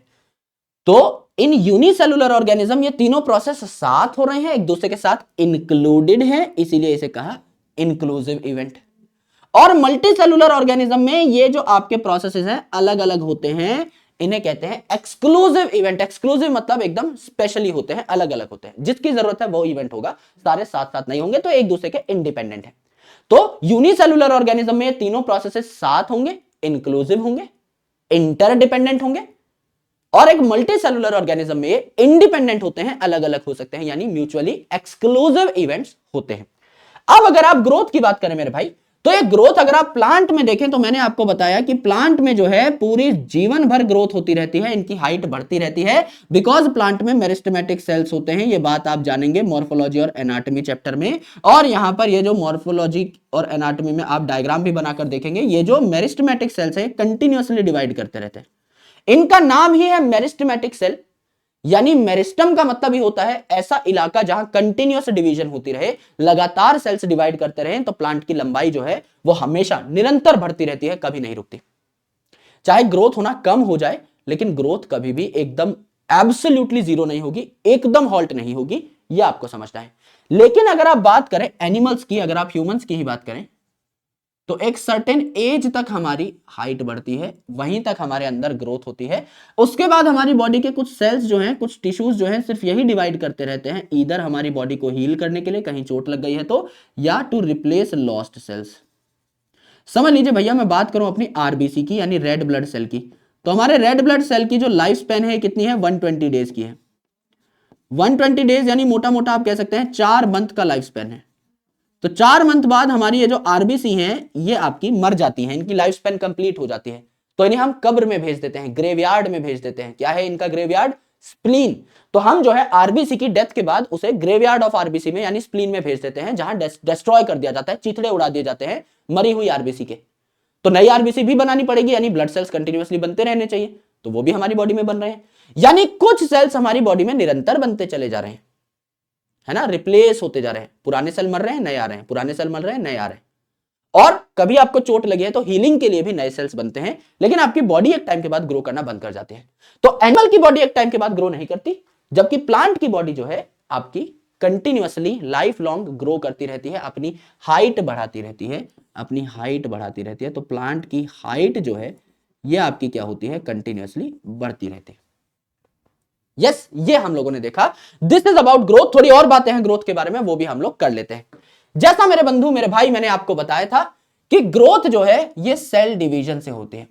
आप कोई भी ऑर्गेनिज्म देख लो भाई, मेरे अंदर जब ग्रोथ हुई भाई, इनिशियली हम सब लोग क्या थे, आप, मैं, हमारे पेरेंट्स, हम सब लोग क्या थे, एक सेल थे जिसका नाम था जाइगोट। ये है फादर का स्पर्म, ये है मदर का ओवम, दोनों की मीटिंग हुई, एक सेल बना जिसका नाम है जाइगोट। यस, फादर साहब के जो स्पर्म थे उसमें आपके 23 क्रोमोसोम थे, मदर का जो ओवम था इसमें 23 क्रोमोसोम थे, दोनों गैमेट्स मिले टोटल 46 क्रोमोसोम आपके पास हो गए। यानी पापा ने एक सेट ऑफ क्रोमोसोम दिया, एक सेट 23 क्रोमोसोम का एक सेट, मम्मी के पास था 23 क्रोमोसोम का एक सेट, मिल गया, एक सेल बना जिसमें 2 सेट ऑफ क्रोमोसोम है। It is called as diploid. Diploid, D का मतलब है 2 और प्लॉइड मतलब सेट्स, तो 2 सेट हो गए तो डिप्लॉइड। एक एक सेट है तो हैप्लॉइड, इसीलिए इसे लिखते हैं एन हैप्लॉइड, एन हैप्लॉइड। जब मिल गए तो 2n यानी डिप्लॉइड। तो यहां पर जो ऑर्गेनिजम्स बने है ना, जैसे हम जो बने, हम डिप्लॉइड हैं तो डिप्लॉइड जाइगोट से ही बनेंगे। तो डिप्लॉइड जाइगोट एक सेल था, उससे 2 सेल बने, 4 सेल बने, 8 सेल बने, 16, 32 एंड सो ऑन सेल्स बनते रहे, हमारी पूरी बॉडी तैयार हुई। तो हमारी पूरी बॉडी तैयार कैसे हुई, हमारी बॉडी में ग्रोथ कैसे हुई, सेल डिवीजन से, जाइगोट ने डिवाइड किया है। और अगर आप बात करें बैक्टीरिया महोदय की, तो जो बैक्टीरिया महाशय हैं इसमें भी जो ग्रोथ हुई वो हुई due to increase in number of individuals, यानी सेल डिवीजन से। चाहे यूनिसेलुलर ऑर्गेनिज्म हो चाहे मल्टीसेलुलर ऑर्गेनिज्म हो, जो आपकी ग्रोथ हो रही है in both unicellular and multicellular organism, ये कैसे हो रही है, ये आपकी सेल डिवीजन से हो रही है, बिल्कुल हो रही, एकदम हो रही। यस, और मेरे भाई मैंने आपको बताया नॉन लिविंग चीजें जो हैं ये भी एक्रीशन से ग्रो कर सकती हैं। एक्रीशन यानी अक्यूमुलेशन ऑफ मैटर, किसी भी चीज के ऊपर अगर और मैटर जमा हो चुका है इसे हम एक्रीशन कहते हैं। फॉर एग्जाम्पल सैंड माउंट, रेत का टीला, रेत इस पे और जमा हो गई। माउंटेन, बोल्डर, इन पे जो है आपकी बोल्डर पे भी रेत जमा हो गई, मिट्टी जमा हो गई, माउंटेन पे बर्फ गिर गई, तो इनका मास बढ़ गया। अगर इनका मास बढ़ गया, अगर इनका मास बढ़ गया तो हम कहेंगे कि ये भी क्या कर गए हैं, आपके ग्रो कर गए हैं, मास इनका बढ़ गया है, ये भी ग्रो कर गए।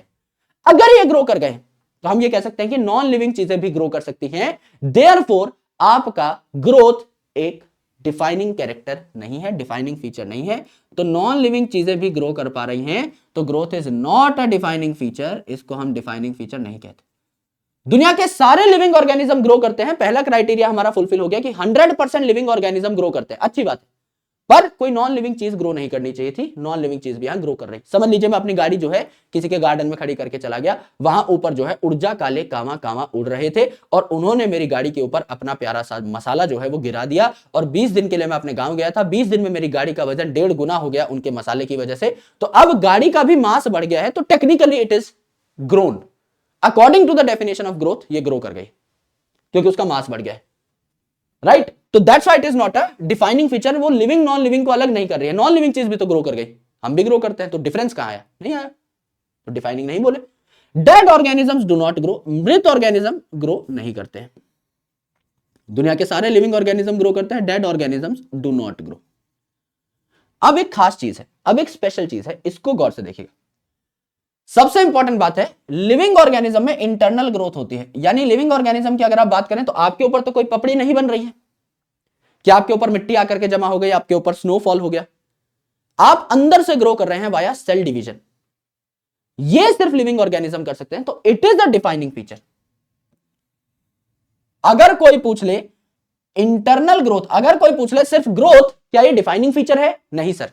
क्यों, क्योंकि ग्रोथ हो सकती है via increase in number of individuals या by increase in mass. Increase in mass तो नॉन लिविंग चीजों में भी हो सकता है।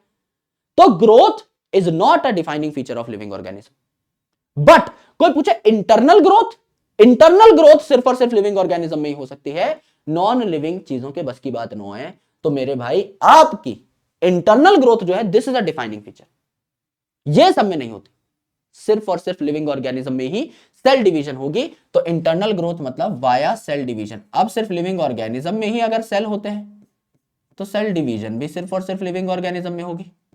तो इसे हम क्या कहते हैं, इसे हम कह देते हैं आपका internal growth, that is defining feature, ये हम लोगों ने देखा। This is our very first topic, that is growth. अब ये ग्रोथ का टॉपिक आपको अलग अलग चैप्टर में हेल्प करेगा। जैसे जो मेरिस्टेमेटिक टिश्यू वाला पॉइंट था, ये आपको हेल्प करेगा मॉर्फोलॉजी में, एनाटॉमी में। यस, ये वाला आपको हेल्प करेगा ह्यूमन रिप्रोडक्शन में। यहां पर ये वाले जो दोनों के दोनों पॉइंट्स हैं, ये आपको cell the unit of life chapter में हेल्प कर रहे होंगे। ये आपको ना जाने कितने अलग अलग चैप्टर्स में हेल्प कर रहा होगा। There are a lot of things जो कि आपकी हेल्प कर रहे होंगे यहां पर इस छोटे से टॉपिक में। दैट्स वाई इसको पढ़ना बहुत जरूरी है। दूसरी इंपॉर्टेंट चीज देखिए, दूसरा इंपॉर्टेंट फीचर देखिए, रिप्रोडक्शन। री का मतलब क्या होता है? री का मतलब होता है दोबारा, बार बार बार, निरंतर, again and again and again. And production का मतलब होता है, नाम में घुस जाइए, प्रोडक्शन का मतलब ये होता है टू प्रोड्यूस, यानी कि मेरे दोस्त बनाना। क्या बनाना? बार बार बार बार खुद जैसे ऑर्गेनिजम्स बनाना, यानी बच्चे पैदा करना, यानी अपनी अगली जनरेशन को तैयार करना, इसे हम रिप्रोडक्शन कहते हैं। तो रिप्रोडक्शन एक बायोलॉजिकल प्रोसेस है जिससे आप अपनी नेक्स्ट जनरेशन को गिव राइज कर सकते हैं। इसे हम क्या कहते हैं? रिप्रोडक्शन कहते हैं। यस, तो दो प्रकार की रिप्रोडक्शन हो सकती है जो हम बचपन से पढ़ते हुए आ रहे हैं। पहला असेक्सुअल रिप्रोडक्शन और दूसरा सेक्सुअल रिप्रोडक्शन। असेक्सुअल रिप्रोडक्शन जो एक पेरेंट से भी हो सकती है। समझ लीजिए मेरे भाई, ये कोई आपका ऑर्गेनिज्म है, ये कोई आपका ऑर्गेनिज्म है, समझ लीजिए बैक्टीरिया ही है। एक बैक्टीरिया फटके दो बैक्टीरिया में कन्वर्ट हो गया, असेक्सुअल रिप्रोडक्शन है, दो पेरेंट्स की जरूरत नहीं पड़ी। लेकिन मेरे भाई एक ऐसा रिप्रोडक्शन है जहां पर आपका दो गैमीट्स इन्वॉल्व हैं। ये मेल है, इसका स्पर्म जो है आ रहा है फीमेल के पास, और ये दोनों जब फ्यूज हुए तब नया ऑर्गेनिज्म तैयार होगा, तब नया इंडिविजुअल तैयार होगा। यहां पे दो गैमीट्स के इन्वॉल्वमेंट की आवश्यकता आपको पड़ रही है।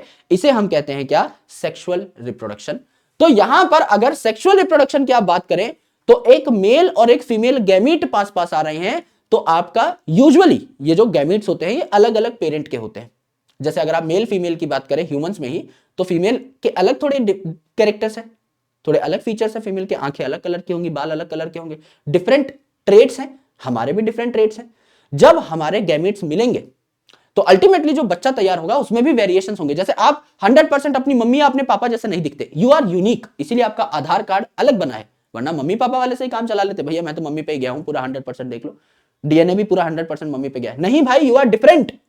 इसीलिए तो आप यहां पर क्या करते हो? सेक्सुअल रिप्रोडक्शन से वेरिएशन जुटाते हो, आप डिफरेंट होते हो, वेरिएशंस यानी डिफरेंसेस, इसीलिए आप इवॉल्व होते हो। हमें चाहिए ये वेरिएशंस।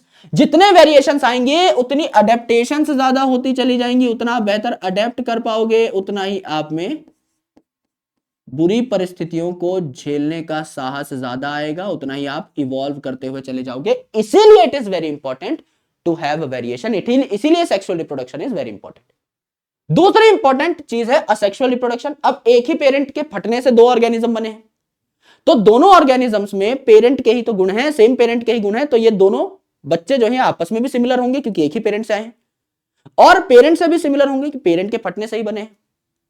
तो इसीलिए असेक्सुअल रिप्रोडक्शन में जो बच्चे होते हैं वो 100% पेरेंट जैसे होते हैं, इनमें कोई भी डिफरेंस नहीं होता। जेनेटिक मटेरियल भी एक ही पेरेंट का एज इट इज गया है बच्चों में, तो उसमें भी कोई डिफरेंस नहीं होता मेरे भाई। तो दे आर जेनेटिकली सिमिलर और दिखते भी पेरेंट जैसे हैं, तो मॉर्फोलॉजिकली भी सिमिलर होते हैं। इन्हें हम क्लोन कहते हैं। क्लोन यानी एकदम कॉपी ही बन गई है आपके पेरेंट्स की। यहां जो असेक्सुअल रिप्रोडक्शन में जो आपके बच्चे हैं ये पेरेंट की कॉपी ही हो गए हैं, तो 100% सिमिलर आपको यहां पर बच्चे देखने को मिलते हैं। इन्हें हम क्लोन्स कहते हैं। मॉर्फोलॉजी में भी यानी शक्ल में भी ये अपने मम्मी पापा जैसे दिखे, मम्मी पापा तो क्या एक ही पेरेंट है, उस जैसे दिखेंगे। एंड जेनेटिकली भी यानी कि आपका जेनेटिक मटेरियल जो है, डीएनए जो है, वो भी इनमें एक ही पेरेंट से आएगा, तो अल्टीमेटली इनकी शक्ल और इनका जेनेटिक मटेरियल एक ही पेरेंट जैसा होगा। अब ये जो रिप्रोडक्शन है it is also not a defining feature. क्यों गुरुजी? It is not a defining feature क्योंकि दुनिया के सारे लिविंग ऑर्गेनिज्म रिप्रोड्यूस नहीं करते। जैसा मैंने बताया, स्टेराइल वर्कर बीज रिप्रोड्यूस नहीं करती, सिर्फ फीमेल में क्वीन मक्खी रिप्रोड्यूस करती है। म्यूल रिप्रोड्यूस नहीं करता क्योंकि बायोलॉजिकल कंसेप्ट ऑफ स्पीसीज को डिसोबे कर देता है, क्योंकि इसके मम्मी पापा दोनों अलग अलग स्पीसीज के हैं, है ना। पिताजी जो है गधे हैं और मम्मी जो है, माताजी जो है घोड़ी हैं। यहां पर स्टेराइल ह्यूमन कपल्स जो हैं ये भी रिप्रोड्यूस नहीं करते, हिन्नी भी रिप्रोड्यूस नहीं करती, तो बहुत सारे एक्सेप्शन हैं। तो 100% लिविंग ऑर्गेनिज्म रिप्रोड्यूस नहीं कर रहे होते, इसीलिए आपका इसे डिफाइनिंग फीचर नहीं माना जा सकता। करेक्ट। अब अलग अलग प्रकार की रिप्रोडक्शन है जो एनसीईआरटी में दी गई है, जो आप अलग अलग चैप्टर्स में पढ़ेंगे, बहुत अलग अलग चैप्टर्स में पढ़ेंगे। दैट्स व्हाई ये चैप्टर बहुत ज्यादा जरूरी है, क्योंकि हर अलग आने वाले चैप्टर का फाउंडेशन यहां पर आपका तैयार हो रहा है। गौर से देखिए मेरे भाई, सबसे पहले जो चीज आपने यहां पर देखी, सबसे पहली जो चीज आपने यहां पर देखी वो है बाइनरी फिजन। बाय का मतलब क्या होता है? बाय का या डाई का मतलब होता है दो। फिजन का मतलब क्या होता है? फटना, चीर जाना, फट जाना। तो यहां पर बैक्टीरिया जो है, अमीबा जो है, जो यूनिसेलुलर ऑर्गेनिज्म है, जो यूनिसेलुलर ऑर्गेनिज्म है, यूजुअली क्या करते हैं, इनका सेल जो है दो टुकड़ों में टूट जाता है। तो आपका यूनिसेलुलर अमीबा जो था, इससे दो अमीबा बन गए और दोनों ऑलमोस्ट बराबर साइज के हैं। इसे हम क्या कहते हैं? बाइनरी फिजन, यानी एक अमीबा के दो टुकड़े हो गए, दो बाय यानी दो टुकड़े हो गए, इसे बाइनरी फिजन हमने कह दिया। यूनिसेलुलर ऑर्गेनिजम्स में कॉमन चीज है, आसानी से वो रिप्रोड्यूस कर सकते हैं। दूसरी चीज है बडिंग। बडिंग यानी बड। अब बड का मतलब आपने बचपन से जो सुना हुआ है वो है कली। जैसे एक कली होती है, बड होता है, वो खिल के फूल बनता है, तो बड छोटा होता है कंपैरेटिवली, फूल के कंपैरिजन में बड छोटा है। सिमिलरली यहां ये जो ऑर्गेनिज्म है इसका नाम है ईस्ट। हाइड्रा और ईस्ट दोनों के दोनों क्या करते हैं? आपका बडिंग करते हैं। यहां पे है ईस्ट। अब ये जो ईस्ट है, इस पे एक छोटा सा बड बना, तो ये छोटा बड बना, देयरफॉर अनइक्वल डिवीजन है। बाइनरी फिजन में जो दोनों बच्चे बने, जो दोनों अमीबा बने, ऑलमोस्ट सेम साइज के थे, यहां छोटा बड बना। ये क्या करेगा? छोटा बड कुछ टाइम बाद डिटैच हो जाएगा अपने पेरेंट से, और डिटैच हो जाएगा और अलग से जर्मिनेट करके इंडिपेंडेंट ऑर्गेनिज्म बना लेगा, नया ईस्ट बना लेगा खुद ब खुद। तो यह है बड, कंपैरेटिवली छोटा होता है। बाइनरी फिजन में दोनों ऑर्गेनिज्म बराबर बनते हैं। तीसरा है फंगस। अब अगले चैप्टर में फंगस की खूब डिटेल डिस्कशन होगी। तो फंगस जो है असेक्सुअल स्पोर्स बनाते हैं, कई सारे सेक्सुअल स्पोर्स भी बनाते हैं, लेकिन असेक्सुअली फास्ट प्रोसेस होता है, तो डिवाइड करना आसान होता है। तो यहां पर क्या है? ये आपका फंगस है, ये आपके फंगस की बॉडी है ना? ये आपका फंगस है। यहां पर आपका क्या है? ये गोल मटोल जो थैला है, इसको कहते हैं स्पोरेंजिया। ऐसा थैला जिसमें स्पोर रहते हो, इसे स्पोरेंजिया कहते हैं। जब ये स्पोरेंजिया फटा, इसमें से क्या निकल पड़े? स्पोर निकल पड़े, हवा में चल पड़े, स्पोर उड़ी, हवा में चढ़ी, और जर्मिनेट, जहां पर भी स्पोर गिरेगा जर्मिनेट होकर के नया फंगस बना बैठेगा। तो इन स्पोर्स से आपके लाखों फंगस तैयार हो सकते हैं। That is via spore formation fungus reproduce करता है। चौथी चीज है ट्रू रीजनरेशन। ये ट्रू शब्द बहुत इंपॉर्टेंट है। असली रीजनरेशन, असली रीजनरेशन सच प्लेनेरिया करेगा, यानी फ्लैटवॉर्म करेगा, जिसे हम एनिमल किंगडम में पढ़ने वाले हैं। इसे हम क्या कहते हैं? फ्लैट को हम क्या कहते हैं? प्लेट जैसा, तो प्लेटी। और वॉर्म को हम लोग प्यार से कहते हैं हेलमिंथ। तो प्लेटी हेलमिंथ नाम की कैटेगरी आएगी, जिसमें आप इस वॉर्म को पढ़ रहे होंगे, फ्लैट वॉर्म को पढ़ रहे होंगे। तीन टुकड़े कर दिए इस प्लेनेरिया के। तीनों टुकड़े जो है, हर टुकड़ा, जितने भी टुकड़े करो, हर टुकड़ा नया प्लेनेरिया बना लेता है। प्लेनेरिया के हर टुकड़े में वो ताकत है कि वो अपने आप को रीजनरेट कर पाए। ये प्लेनेरिया की खास बात होती है। फ्रेगमेंटेशन की अगर आप बात करें, तो फ्रेगमेंटेशन जो है, यहां पर एक शब्द आ रहा है फ्रेगमेंट। फ्रेगमेंट का मतलब होता है टुकड़ा। तो एफ फॉर फ्रेगमेंटेशन कौन दिखाता है? एफ फॉर फंगस, स्पोर्स के थ्रू भी रिप्रोड्यूस कर सकता है, आपका फ्रेगमेंटेशन भी दिखा सकता है, क्योंकि फिलामेंटस होता है, इसकी बॉडी के छोटे छोटे पार्ट्स होते हैं, वो पार्ट्स उग सकते हैं, अलग से नया फंगस बना सकते हैं। जो एल्गी फिलामेंटस है, अब ये भी अपने फिलामेंट्स के थ्रू क्या कर लेंगे? रिप्रोड्यूस कर लेंगे। और प्रोटोनेमा ऑफ मॉसिस भी क्या कर सकता है? फ्रेगमेंटेशन दिखा सकता है। कैसे करेगा मैं बताता हूं। पहले ये देखिए, यहां पर आपका एक ऑर्गेनिज्म मैंने बना रखा है, जिसके छोटे छोटे फ्रेगमेंट हैं। ये कंप्लीट फ्रेगमेंट है, कंप्लीट फ्रेगमेंट है, ये आधा है, ये आधा है। तो आधा जो फ्रेगमेंट है, ये आपका नया ऑर्गेनिज्म नहीं बना सकता। सिर्फ आपका कंप्लीट फ्रेगमेंट ही जो है, ये बीच वाले जो आपके कंप्लीट फ्रेगमेंट हैं, सिर्फ यही नए फंगस को गिव राइज कर सकते हैं। यहां कंप्लीट इंफॉर्मेशन नहीं है। अर्थात प्लेनेरिया के तो मैं अगर 20 टुकड़े भी कर दूं तो 20 प्लेनेरिया बन जाएंगे। हर टुकड़े के पास वो इंफॉर्मेशन है कि नया प्लेनेरिया बनता कैसे है। यहां हर टुकड़े के पास वो इंफॉर्मेशन नहीं, वो टुकड़ा कंप्लीट होना चाहिए। एक कंप्लीट टुकड़े में वो इंफॉर्मेशन है कि बचा हुआ ऑर्गेनिज्म कैसे बनेगा। That is difference between regeneration and fragmentation. Fragmentation में एक कंप्लीट फ्रेगमेंट चाहिए, यह वर्ड बहुत इंपॉर्टेंट है, एक कंप्लीट फ्रेगमेंट चाहिए। जबकि मेरे भाई आपका प्लेनेरिया जो है, उसमें आप कितना भी छोटा टुकड़ा करेंगे वो नया प्लेनेरिया बना सकता है। यहां कंप्लीट फ्रेगमेंट चाहिए। प्रोटोनेमा ऑफ मॉसिस कौन कौन दिखा रहा है फ्रेगमेंटेशन? फंगस, फिलामेंटस एल्गी, दोनों ही फिलामेंटस है। एंड आपका यहां पर प्रोटोनेमा ऑफ मॉसिस, ये जो मॉसिजी हैं, ये क्या है? ब्रायोफाइट है। दो प्रकार के ब्रायोफाइट होते हैं, लिवरवर्ट और मॉसिस। अगले से अगले चैप्टर में प्लांट किंगडम में आप पढ़ेंगे। तो ये ब्रायोफाइट जो है कुछ ऐसा दिखता है। इसकी मॉस की जो स्टेज है प्रोटोनेमा, वो ऐसी दिखती है। प्रोटोनेमा यानी प्रिमिटिव यानी इनिशियल स्टेज। जब ये मॉस की लाइफ साइकिल स्टार्ट होती है तो इनिशियली कुछ ऐसा दिखता है, ये जमीन पर रेंग रहा होता है, जमीन पर रेंग रहा है, क्रीप कर रहा है तो क्रीपिंग स्टेज है। ग्रीन यानी फोटोसिंथेटिक स्टेज है, यानी कि खाना खुद बना सकता है, बाबू अपना खाना खुद बनाएगा, फोटोसिंथेटिक स्टेज है। ब्रांच्ड क्योंकि यहां पर ब्रांचिंग पॉइंट दिखाई दे रहा है, यहां पे आपकी क्या हो जाएगी, यहां पे आपकी ब्रांचिंग हो जाएगी, ब्रांचिंग हो जाएगी। And filamentous stage. अब फिलामेंटस यानी छोटे छोटे फ्रेगमेंट, यहां पर भी है, टॉय टॉय, एक फ्रेगमेंट टॉय टॉय, दो फ्रेगमेंट टॉय टॉय, तीन फ्रेगमेंट टॉय टॉय, चार फ्रेगमेंट टॉय टॉय, पांच फ्रेगमेंट, यहां पर भी कई सारे छोटे छोटे छोटे छोटे फ्रेगमेंट है। हर फ्रेगमेंट नया ये जो है ऑर्गेनिज्म तैयार कर सकता है, इसीलिए इसे फ्रेगमेंटेशन में रखा। करेक्ट। तो प्रोटोनेमा ऑफ मॉसेस, जब आप मॉस की बात करेंगे तो और डिटेल में पढ़ पाएंगे और डिटेल में समझ पाएंगे। तो आपका बाइनरी फिजन है, बडिंग है। बाइनरी फिजन आपके यूजुअली यूनिसेलुलर ऑर्गेनिज्म जैसे अमीबा में, बैक्टीरिया में। बडिंग है ईस्ट और हाइड्रा में बहुत कॉमन है। ये जो हाइड्रा वाला है ये एनिमल किंगडम में अलग से भी पढ़ाऊंगा आपको, है ना। जब भी डिस्कशन होगी रिप्रोडक्शन की, हर जगह इसका नाम आएगा। फंगस जो है मिलियन ऑफ असेक्सुअल स्पोर से भी रिप्रोड्यूस कर सकते हैं, फ्रेगमेंटेशन भी कर सकते हैं। आप अगले चैप्टर में पढ़ेंगे बायोलॉजिकल क्लासिफिकेशन में कि कुछ सेक्सुअल स्पोर्स भी हो सकते हैं। ट्रू रीजनरेशन, प्लेनेरिया सबसे प्राइम एग्जांपल। एंड आपका फ्रेगमेंटेशन फंगस में, फिलामेंटस एल्गी में, प्रोटोनेमा ऑफ मॉसेस में, ये आपको देखने को मिला, ये आपको जानने को मिला। तीसरा जो सबसे इंपॉर्टेंट यहां पर भाग है, इसको हम लोग कहते हैं मेरे बंधु मेटाबॉलिज्म। इसको कहते हैं मेटाबॉलिज्म।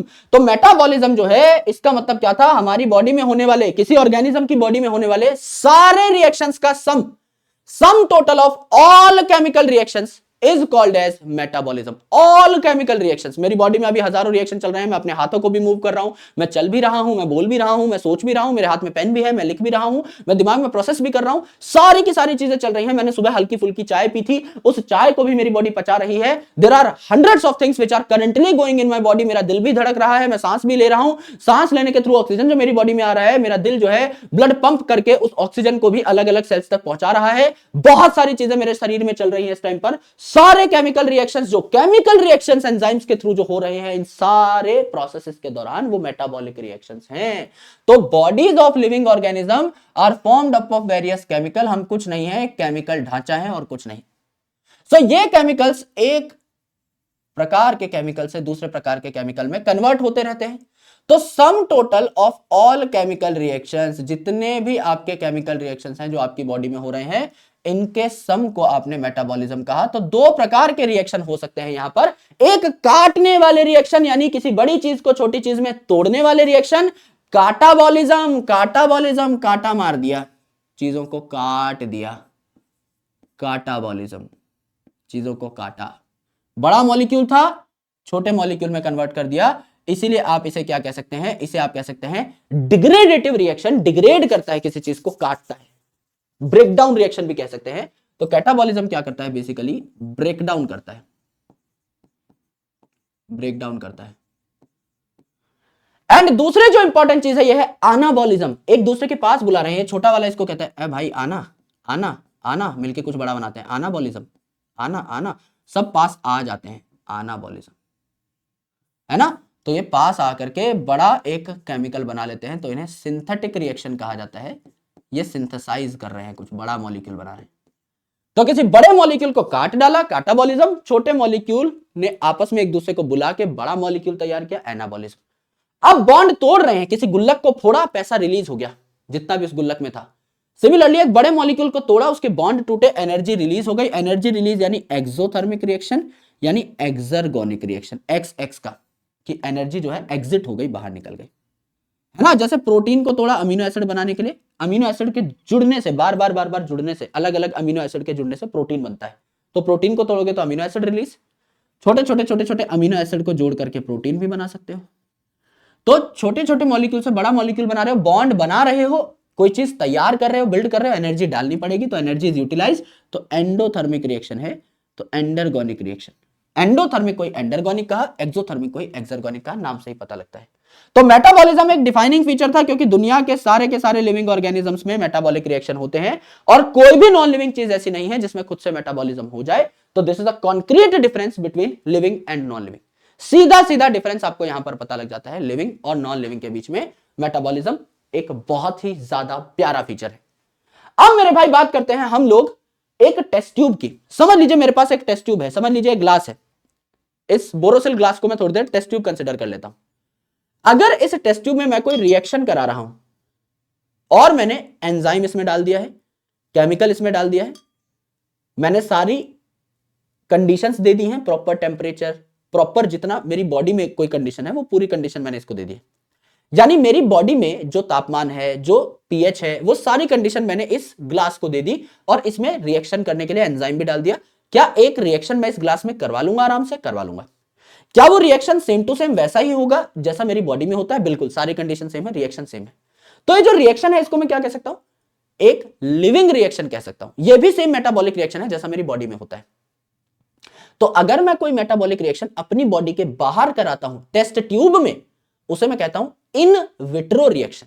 इन विट्रो यानी मेरी बॉडी के बाहर ये हो रहा है in same conditions, outside the body हो रहा है इन विट्रो, लेकिन सेम कंडीशंस मैंने यहां पर दे दी हैं। जैसी कंडीशंस मेरी बॉडी में थी वो सेम कंडीशंस मैंने यहां पर दे दी हैं, इसे इन विट्रो रिएक्शन कहा। और अगर कोई रिएक्शन मेरी बॉडी में ही हो रही है, अभी इस टाइम पर मेरी बॉडी में ही खाना पच रहा है, तो इसे मैं क्या कहता हूं? In vivo reaction inside the body.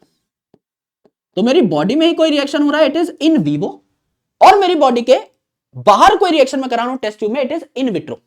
तो जो इन विट्रो रिएक्शन है ये भी सेम मेरी बॉडी के रिएक्शन जैसा ही है, तो इसे मैं लिविंग रिएक्शन जरूर कह दूंगा। लेकिन इस कारण ये जो ग्लास है ये लिविंग ऑर्गेनिज्म थोड़ी हो गया। ये जो ग्लास है ये कोई, या जो टेस्ट ट्यूब है कोई लिविंग ऑर्गेनिज्म या लिविंग थिंग थोड़ी हो गई? नहीं गुरुजी, बिल्कुल नहीं। तो इसीलिए अगर मैं अपनी बॉडी के बाहर कोई मेटाबॉलिक रिएक्शन परफॉर्म भी करा देता हूं इन सेल फ्री सिस्टम, यानी मेरे सेल के बाहर मैं कोई रिएक्शन करा रहा हूं, तो वो लिविंग रिएक्शन कहला सकता है। उस एक रिएक्शन को मैं लिविंग रिएक्शन कह दूंगा, लेकिन वो कोई लिविंग ऑर्गेनिज्म नहीं कहलाने लग जाएगी टेस्ट ट्यूब की भैया ये भी रिएक्शन कर रही है। मैंने ही कराया ना, मैंने ही नॉर्मल कंडीशंस दी अपनी बॉडी जैसी, अदरवाइज इसके बस की कहां थी? नहीं थी। ये हम लोगों ने देखा मेटाबॉलिज्म का एक छोटा सा खेल। Now the most important thing, consciousness, self consciousness. बहुत प्यारे प्यारे अमेजिंग छोटे छोटे दो टॉपिक है। उसके बाद एक इंटरेक्शन एंड इमर्जेंस का टॉपिक है, उसको हम लोग पढ़ लेते हैं, क्योंकि पहली क्लास ही थोड़ी हैवी हो गई है, क्योंकि हमने थोड़ा सा इंट्रोडक्शन लिया था। तो 1.25 घंटा हो चुका है, नहीं, 1.25 घंटा हो चुका है ऑलमोस्ट, है ना। 7:30 बजे मैंने बनाना स्टार्ट किया था इस वीडियो को। हाँ, तो है हमारे पास टाइम, तो पहला टॉपिक हम लोग आधे घंटे में रैप कर सकते हैं, मतलब नॉर्मल टाइम पे, है ना। बहुत ज्यादा हैवी नहीं रखेंगे कि पहली क्लास खींच दी एकदम 3 घंटा 4 घंटा, ऐसा नहीं, टुकड़ों में चलेंगे। ज्यादा होगा तो एक्स्ट्रा क्लास डाल देंगे, लेकिन क्लास की ड्यूरेशन जो है वो थोड़ी सेट रहे तो अच्छा है, आप लोग भी अच्छा महसूस करेंगे। शुरू में ही बैकलॉग ना हो जाए, इसलिए शुरू में थोड़ा लाइट चलेंगे, जैसा मैंने कहा 1-1.5-2 हफ्ते, और बाद में फिर जो है अपने एक्सेलरेटर पे पैर रख देंगे, ठीक है।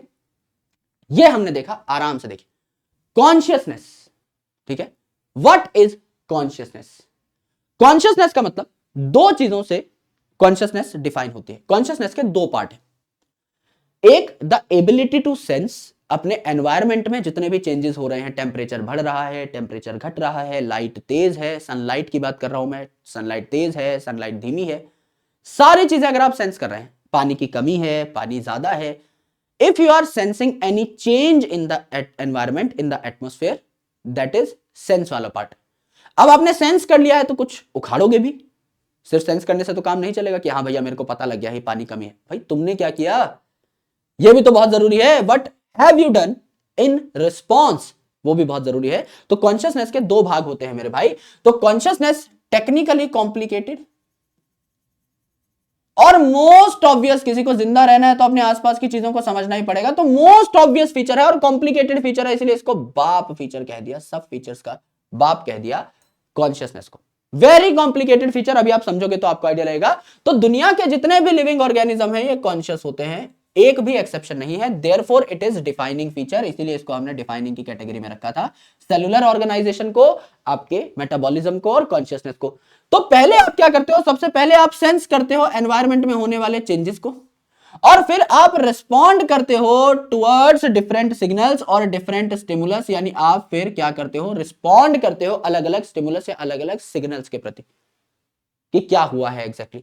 तो सेंस आपने किया, फॉर एग्जांपल हमारे पास सेंस ऑर्गन्स हैं, टेस्ट करने के लिए हमारे पास क्या है, टंग है ना, टच करने के लिए हमारे पास स्किन है, सुनने के लिए कान है, देखने के लिए आंख है, we have a lot of sense organs. तो इससे हम सेंस कर लेते हैं कि एनवायरमेंट में क्या हुआ। ऐसे ही हर ऑर्गेनिज्म के पास कुछ चुटुर पुटुर चीज होती है, चाहे पूरा का पूरा सेंस ऑर्गन ना हो, लेकिन सेंस करने के लिए कोई ना कोई जुगाड़, कोई ना कोई सेंसरी आपकी चीज रहेगी। एंड उसी हिसाब से आप रिस्पॉन्ड भी कर सकते हैं। जैसे कोई फिजिकल स्टिमुलस है, जैसे भैया लाइट है, टेम्परेचर है, लाइट बढ़ रही है, कम हो रही है, टेम्परेचर बढ़ रहा है, कम हो रहा है। कोई केमिकल है, कोई एसिड बेस कुछ गिर गया है आपका प्लांट के ऊपर या हमारे शरीर के ऊपर। कोई बायोलॉजिकल आपका स्टिमुलस है, वीनस फ्लाई ट्रैप नाम का एक प्लांट है, इसके ऊपर इंसेक्ट बैठ गया है, तो मेरे भाई ये ट्रैप बंद हो जाएगा, उस इंसेक्ट को मसल देगा और इससे मिनरल्स चुरा चुरा के खाएगा। तो इंसेक्टिवोरस प्लांट है ये भाई, इंसेक्ट को मार के खाता है। तो मेरे भाई ये जो है आपके अलग अलग टाइप के सिग्नल्स हो गए। इन अलग अलग टाइप के सिग्नल्स को फिजिकल, केमिकल और बायोलॉजिकल स्टिमुलस को सेंस करके रिस्पॉन्ड करते हैं अलग अलग ऑर्गेनिज्म। तो दो चीजें आई आपके कॉन्शियसनेस में, आप सेंस कर पा रहे हो कि क्या हो रहा है आपके आसपास, एंड रिस्पॉन्ड कर पा रहे हो, उसके प्रति रिस्पॉन्स जाहिर कर पा रहे हो, कोई एक्शन ले पा रहे हो। That is basically consciousness. So दुनिया के जितने भी ऑर्गेनिजम्स हैं, सारे organisms without any exception, they are aware of their surrounding. इनको पता है कि सराउंडिंग को कैसे सेंस करना है, सराउंडिंग में क्या हो रहा है, इसे हम कॉन्शियसनेस कहते हैं, इसे हम कॉन्शियसनेस कहते हैं। बट ओनली ह्यूमन बींग्स, सिर्फ ह्यूमन बींग खुद के प्रति भी अवेयर है, खुद के प्रति भी जागरूक है, सेल्फ के प्रति भी अवेयर है। एनवायरमेंट के प्रति आप अवेयर हो तो यू आर कॉन्शियस, खुद के प्रति भी आप अवेयर हो तो यू आर सेल्फ कॉन्शियस। तो अगर मेरे भाई आप बात करें सेल्फ कॉन्शियसनेस की, तो सेल्फ कॉन्शियसनेस क्या एक डिफाइनिंग फीचर होगा लिविंग ऑर्गेनिज्म का? नहीं गुरुजी, it is not a defining feature. क्यों? क्योंकि ये दुनिया के सारे ऑर्गेनिजम्स में थोड़ी पाया जा रहा है। ये जो आपका सेंस वाला काम है और रिस्पॉन्स वाला काम है, तो दुनिया के हर ऑर्गेनिज्म में पाया जा रहा है कि एनवायरमेंट को आप सेंस कर रहे हो, एनवायरमेंट के चेंजेस को रिस्पॉन्ड कर रहे हो, दुनिया के हर ऑर्गेनिज्म में पाया जा रहा है। बट खुद के प्रति आप अवेयर हो, सेल्फ कॉन्शियसनेस, ये तो सिर्फ ह्यूमन में पाई जा रही है, ना प्लांट में पाई जा रही है, ना बैक्टीरिया में पाई जा रही है, ना फंगस में। तो 100% लिविंग ऑर्गेनिज्म में पाया नहीं जा रहा, तो डिफाइनिंग फीचर कैसे हो सकता है? तो इसीलिए self consciousness is not a defining feature of living organism, ये भी हमें देखने को मिला। अब this is a very tricky thing, और बहुत मजेदार है और बहुत शानदार है, और सुन के समझ के मजा आएगा। आराम से देखिए, प्लांट्स कैन शो। अब प्लांट जो है ये भी भैया कॉन्शियस है, तो ये भी कुछ एक्ट करते होंगे। जैसा हमने कहा कि सेंस करता है कोई भी ऑर्गेनिज्म अपने आसपास के चेंजेस को। जैसे बैक्टीरिया मैंने बताया था, उस पर अगर आप कोई दवाई डालोगे मेम्ब्रेन को लॉक कर लेगा, तो उसने सेंस किया कि दवाई आ रही है मुझे मारने, और मेम्ब्रेन को लॉक करके अपने आप को बचाने की कोशिश की, रिस्पॉन्स जाहिर किया, कुछ तो किया उसने। प्लांट भी एक जगह पे खड़ा रहता है, ये क्या करता है मेरे भाई, समझ लीजिए अगर लाइट की आप बात करें तो लाइट के प्रति इसका क्या रिस्पॉन्स रहेगा? अगर समझ लीजिए लाइट ज्यादा है, लाइट ज्यादा है, लाइट अच्छी आ रही है, तो लाइट का मतलब क्या होता है? फोटो, फोटो का मतलब ये होता है लाइट, है ना, क्योंकि लाइट ट्रेवल करती है फोटॉन्स, तो फोटोसिंथेसिस में फोटो का मतलब लाइट ही होता है। तो लाइट अगर ज्यादा है तो फोटोसिंथेसिस ज्यादा, लाइट कम फोटोसिंथेसिस कम। टेम्परेचर का क्या लेना देना है भैया? टेम्परेचर अगर ज्यादा है, तापमान अगर ज्यादा है, गर्मी अगर ज्यादा है, तो पानी ज्यादा उड़ेगा, वाटर लॉस ज्यादा होगा। अगर टेम्परेचर ज्यादा है तो पानी ज्यादा उड़ेगा, वाटर लॉस ज्यादा होगा। करेक्ट, वाटर लॉस ज्यादा होगा। तापमान कम है तो पानी भाप बन ही नहीं पा रहा है, तो वाटर लॉस भी कम होगा, पानी उड़ेगा भी कम। तो तापमान बढ़ा तो ट्रांसपिरेशन यानी वाटर लॉस हो गई, स्टोमेटा के थ्रू पानी लूज होना स्टार्ट हो गया। अगर कहीं पानी ही कम है तो आप और पानी उड़ाना अफोर्ड नहीं कर सकते। एक प्लांट को पता लग गया भैया मेरे पास तो पानी ही कम है, तो स्टोमेटा जो है इसके क्लोज हो जाएंगे, अपने खिड़की दरवाजे बंद कर लेंगे कि और पानी नहीं उड़ाना है। पॉल्यूटेंट है, कोई छोटा सा पॉल्यूटेंट आ गया है आपका यहां पर प्लांट में, घुसने की कोशिश कर रहा है, तो आप भी क्या करोगे भैया? पॉल्यूटेंट आ गया है, ये पॉल्यूटेंट अंदर ना घुस पाए, इसीलिए स्टोमेटा बंद कर लो। तो ये भी एक रिस्पॉन्स हो सकता है। सिमिलरली मेरे भाई समझ लीजिए कोई और ऑर्गेनिज्म आ गया है, जैसे समझ लीजिए माइमोसा पुडिका है, जिसको हम क्या कहते हैं? छुई मुई, टच मी नॉट प्लांट, है ना, छूना ना छूना ना, छूना ना छूना ना, अब मैं जमा हो गई, ये इसका फेवरेट गाना है। Mimosa pudica, touch me not, छूते ही छुई मुई फोल्ड हो जाती है उसकी लीफ, तो उसने टच को सेंस किया और अपनी लीव्स को फोल्ड कर लिया, है ना। जो पानी है इनकी लीव से निकल करके आपका डंडी की तरफ, स्टेम की तरफ बढ़ने लगा, तो ऑस्मोटिक चेंजेस आ गए। अब पानी किसी लीफ में कम हो गया है तो वो सिकुड़ जाती है, पानी भरा हुआ है तो लीफ चौड़ी होती है। जैसे आपने टच किया, टच करते ही जो माइमोसा पुडिका की पत्तियां हैं इनसे पानी निकल निकल के स्टेम की ओर भागने लगा, तो आपका क्या हुआ? वहां पर लीफ कर्ल हो गई, मतलब बेसिकली इनफोल्ड हो गई। यस, ये आपने देखा। तो प्लांट भी अपना बढ़िया तरीके से रिस्पॉन्स जाहिर कर सकते हैं अलग अलग कंडीशंस को लेकर के, अलग अलग फैक्टर्स को लेकर के। Now there is another very important factor, very very critical factor, it is called as photoperiod. तो फोटो पीरियड जो है ये प्लांट और एनिमल दोनों में ही इफेक्ट करता है रिप्रोडक्शन को, खासकर इन सीजनल ब्रीडर्स। भाई समझ लीजिए कोई कंटिन्यूअस ब्रीडर है, जैसे ह्यूमन बींग है, इसको फोटो पीरियड से मतलब ही नहीं है। ठंडी हो, गर्मी हो, दिन हो, रात हो, दोपहर हो, शाम हो, कभी भी रिप्रोड्यूस कर सकते हैं। तो we are continuous breeders. But कुछ ऐसे ऑर्गेनिजम्स हैं जो एक पर्टिकुलर सीजन में ही ब्रीड करते हैं, तो वहां फोटो पीरियड, फोटो यानी अगेन वही, फोटो मतलब लाइट, और पीरियड का मतलब क्या होता है, ड्यूरेशन। तो लाइट की ड्यूरेशन यहां बहुत मैटर कर जाती है, सीजनल ब्रीडर्स के रिप्रोडक्शन को अफेक्ट करती है in both plants and animals, in both plants and animals, correct. For example अगर आप बात करें, प्लांट्स की, अगर आप बात करें प्लांट्स की, तो प्लांट्स में ये जो आपका फोटो पीरियड है ये कैसे इफेक्ट कर सकता है प्लांट को। तीन प्रकार के प्लांट हो जाएंगे, एलडीपी यानी लॉन्ग डे प्लांट, ऐसे प्लांट जिनको डे ड्यूरेशन ज्यादा चाहिए, जिनको आपका क्या चाहिए, लाइट ज्यादा देर के लिए चाहिए, तभी इनमें क्या होगी, फ्लावरिंग होगी। लाइट अगर ज्यादा है तभी ये फ्लावर करेंगे। और आपको पता है कि रिप्रोडक्शन जो है प्लांट में एंजियोस्पर्म्स में किससे होती है, फ्लावर में होती है। तो अगर फ्लावरिंग ज्यादा होगी तभी आपके क्या करेंगे, रिप्रोड्यूस करेंगे, क्योंकि रिप्रोडक्टिव ऑर्गन्स कहां हैं, आपके फ्लावर के पास ही। यानी अगर प्रॉपर सनलाइट नहीं मिली तो फूल नहीं खिलेगा, तो रिप्रोडक्शन नहीं होगी। सिमिलरली शॉर्ट डे प्लांट, इनको कम सनलाइट चाहिए, क्रिटिकल डे लेंथ से कम सनलाइट चाहिए, कम सनलाइट में इनका फूल खिलेगा गुलशन गुलशन, और तभी इनका रिप्रोडक्शन होगा। और डे न्यूट्रल प्लांट मतलब इनमें कोई खास फर्क नहीं पड़ता, that do not depend upon photo period, लेकिन जो फोटो पीरियड पे डिपेंड करते हैं इनमें रिप्रोडक्शन भी फोटो पीरियड पे ही डिपेंड करेगा। अगर आप एनिमल की बात करें तो एनिमल को कैसे पता लग रहा है भैया कि गर्मी है कि सर्दी है, कि कौन सा सीजन आ गया है, सीजनल ब्रीडर है, इसको कैसे पता लगा गर्मी है सर्दी है। अगर फोटो पीरियड बढ़ गया है, दिन की लंबाई बढ़ गई है, टेम्परेचर भी बढ़ गया है, तो इनको पता लग जाएगा कि भाई दिन भी लंबा हो गया है, टेम्परेचर भी बढ़ गया है, गर्मी आ गई है, गर्मी में रिप्रोड्यूस करने वाले गुफाओं से बाहर निकल जाएंगे। अगर फोटो पीरियड गिर गया है यानी कि मेरे भाई टेम्परेचर कम हो गया है, अगर टेम्परेचर कम हो गया है तो मेरे भाई विंटर ब्रीडर जो है इनको पता लग जाएगा भैया ठंडी आ गई है, रिप्रोडक्शन का मौसम आ गया है, तो ये बाहर निकल जाएंगे। तो चाहे एनिमल हो चाहे प्लांट हो, जो सीजनल ब्रीडर है इनमें ये जो फोटो पीरियड है यही डिसाइड कर रही है कि कितनी आपकी यहां पर बेसिकली रिप्रोडक्शन होनी चाहिए। यस।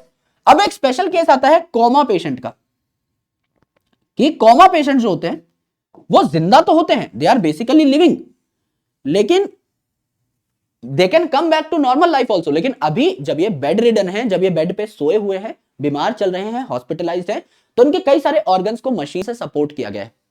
तो एक्चुअल में क्या होता है, इनकी सेल्फ कॉन्शियसनेस जो है ये धीरे धीरे खत्म होने लगती है। तो सेल्फ कॉन्शियसनेस अभी इनमें नहीं है, लेकिन ये लिविंग है, क्योंकि इनकी बॉडी का कुछ पार्ट काम कर रहा है। तो इन्हें एक स्पेशल टर्म दी जाती है जिसे कहते हैं ब्रेन डेड, यानी इनका सेल्फ कॉन्शियसनेस वाला जो पार्ट है वो आपका गायब हो चुका है। बाकी कुछ छोटी मोटी चीजें इनकी बॉडी कर पा रही है, and they can come back to normal life also, है ना। तो जब तक किसी पेशेंट को प्रॉपरली डेड डिक्लेयर नहीं किया जाता, बायोलॉजिकली डेड डिक्लेयर नहीं किया जाता कोमा पेशेंट को, तब तक उसे ब्रेन डेड कहा जाता है, कि अभी इनकी सिर्फ सेल्फ कॉन्शियसनेस गई है। और अगर वो वापस आ जाते हैं लाइफ में उठ करके, कांग्रेचुलेशंस, तो दोबारा से उनको जो है ब्रेन डेड वाली टर्म हटा देंगे, पहले भी लिविंग थे अब भी लिविंग है। जब कोमा में है तब भी जिंदा है, बाद में अगर नॉर्मल लाइफ में आ गए तब भी जिंदा है। अगर बायोलॉजिकली डेड डिक्लेयर कर दिए गए तब हम बोलेंगे कि डेड है। जब तक कोई पेशेंट कोमा में है वो बस सेल्फ कॉन्शियस नहीं है, तो हम कहते हैं कि इनमें सेल्फ कॉन्शियसनेस की फिलहाल जो है बैंड बच चुकी है। ऑलराइट, ये हम लोग कह सकते हैं। Now there is a very important topic, very very very very very important topic. नाम में घुस जाओ मेरे भाई, खोपड़ी पे सरसों का तेल लगा के। नाम में कवि कहते हैं कि इमर्जेंट प्रॉपर्टीज के बारे में हमें पढ़ना है। इमर्जेंट प्रॉपर्टीज क्या होती हैं? इमर्जेंट मतलब इमर्ज करना, इमर्ज करना मतलब बेहतरी की ओर बढ़ना, एक बेनिफिट की ओर बढ़ना, अच्छाई की ओर बढ़ना, एडवांस होते चले जाना, दैट इज इमर्जिंग। तो बायोलॉजिकल लेवल पे आप बायोलॉजी की जब चर्चा करते हैं, जब आप एक एक लेवल बढ़ाते हैं तो आप इमर्ज करते चले जाते हैं। भाई केमिकल से बायोमोलिक्यूल्स बने, एटम्स, मॉलिक्यूल से बायोमोलिक्यूल्स बने, बायोमोलिक्यूल से सेल ऑर्गेनेल्स बनी, सेल ऑर्गेनेल से सेल बना, सेल से टिश्यू बना, टिश्यू से ऑर्गन बना, ऑर्गन से ऑर्गन सिस्टम बना, ऑर्गन सिस्टम से ऑर्गेनिज्म बना। हर लेवल पे जब आप जाते जा रहे हो तो आप एडवांस होते जा रहे हो। एज एन ऑर्गेनिज्म जो मैं कर सकता हूं, क्या सिर्फ मेरा डाइजेस्टिव सिस्टम कर सकता है? नहीं सर, और भी चीजें हो रही है मेरे अंदर। तो मैं ऑर्गेनिज्म ज्यादा डेवलप्ड हूं, मेरा एक सिस्टम उतना डेवलप नहीं था। पूरा डाइजेस्टिव सिस्टम जो कर पा रहा है, क्या वो अकेला स्टमक कर पाता? नहीं सर। तो डाइजेस्टिव सिस्टम ज्यादा डेवलप्ड है, अकेला ऑर्गन सिस्टम ज्यादा डेवलप्ड है, अकेला ऑर्गन उतना डेवलप नहीं था।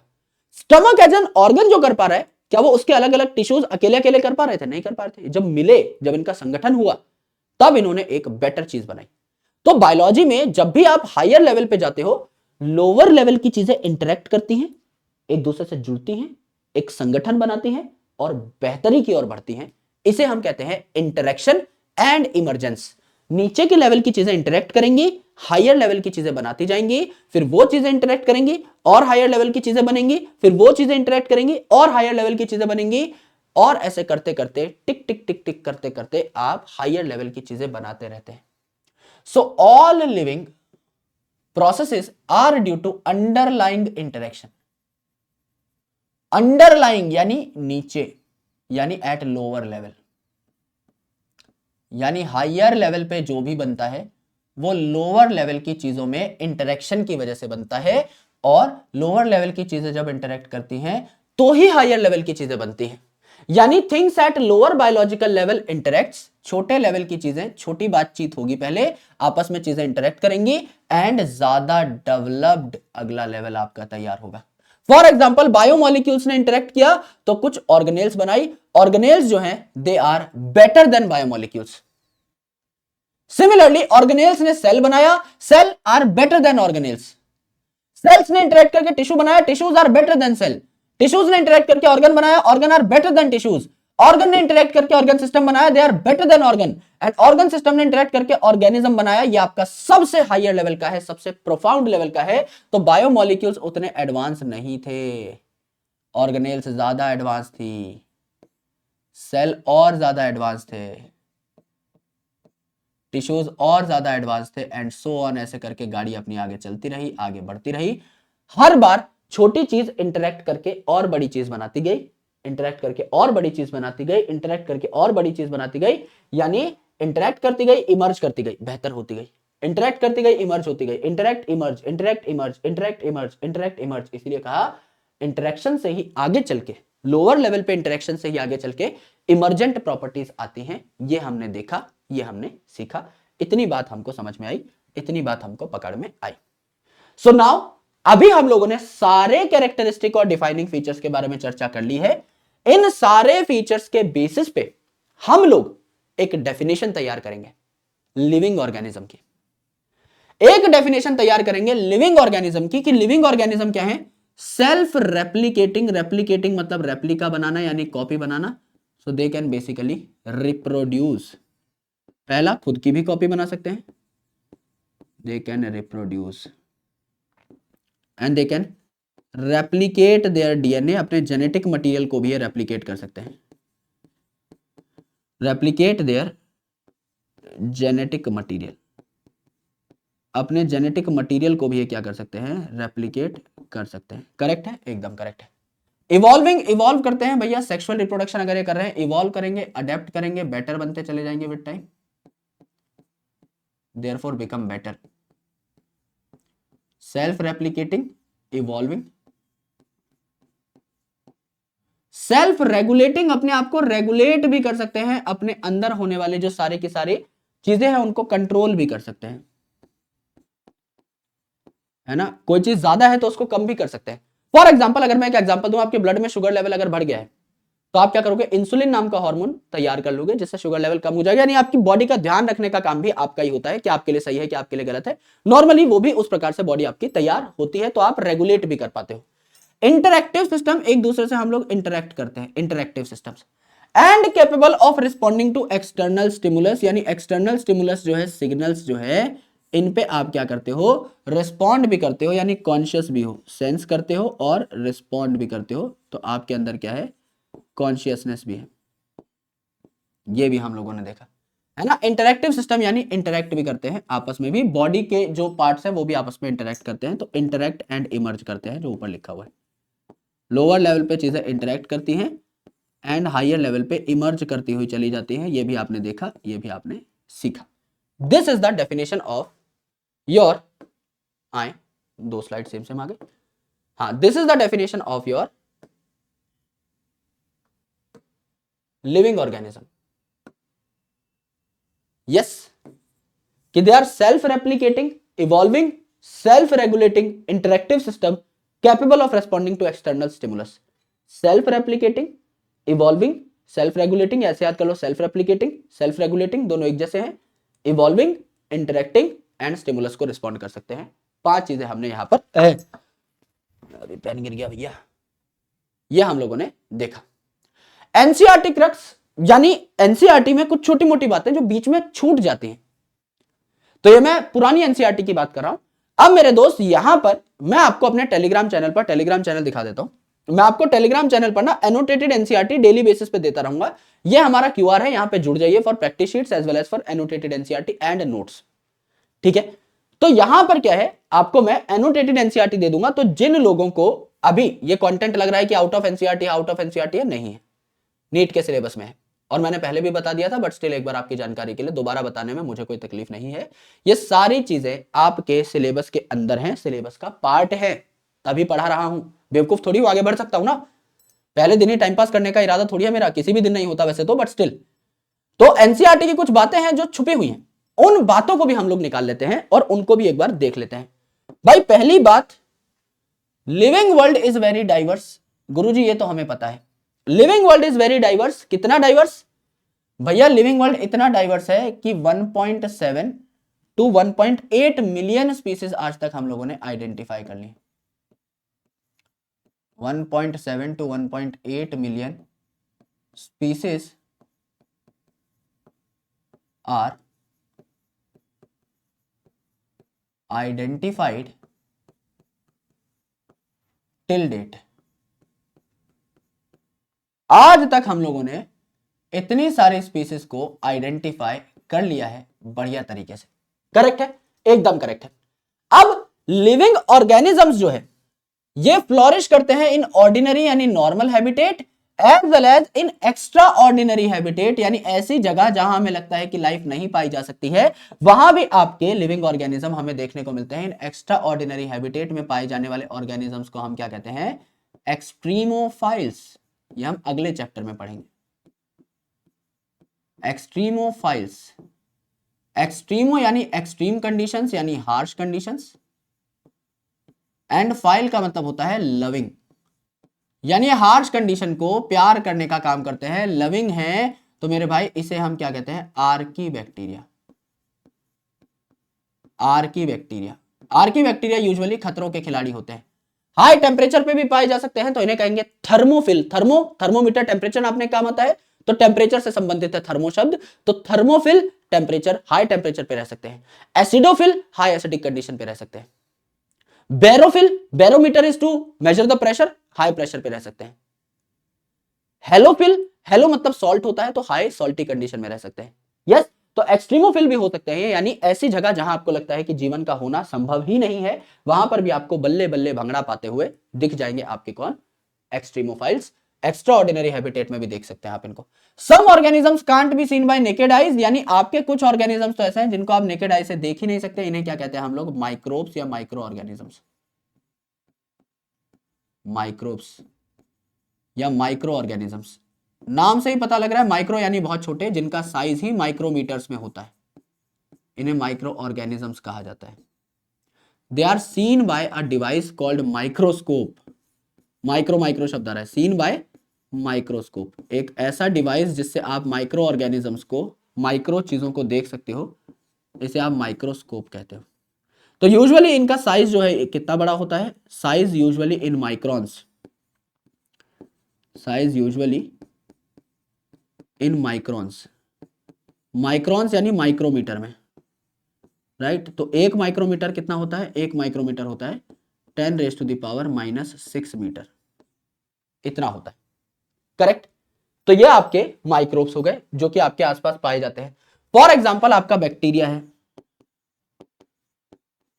प्रोटिस्टा है, किंगडम प्रोटिस्टा के मेंबर,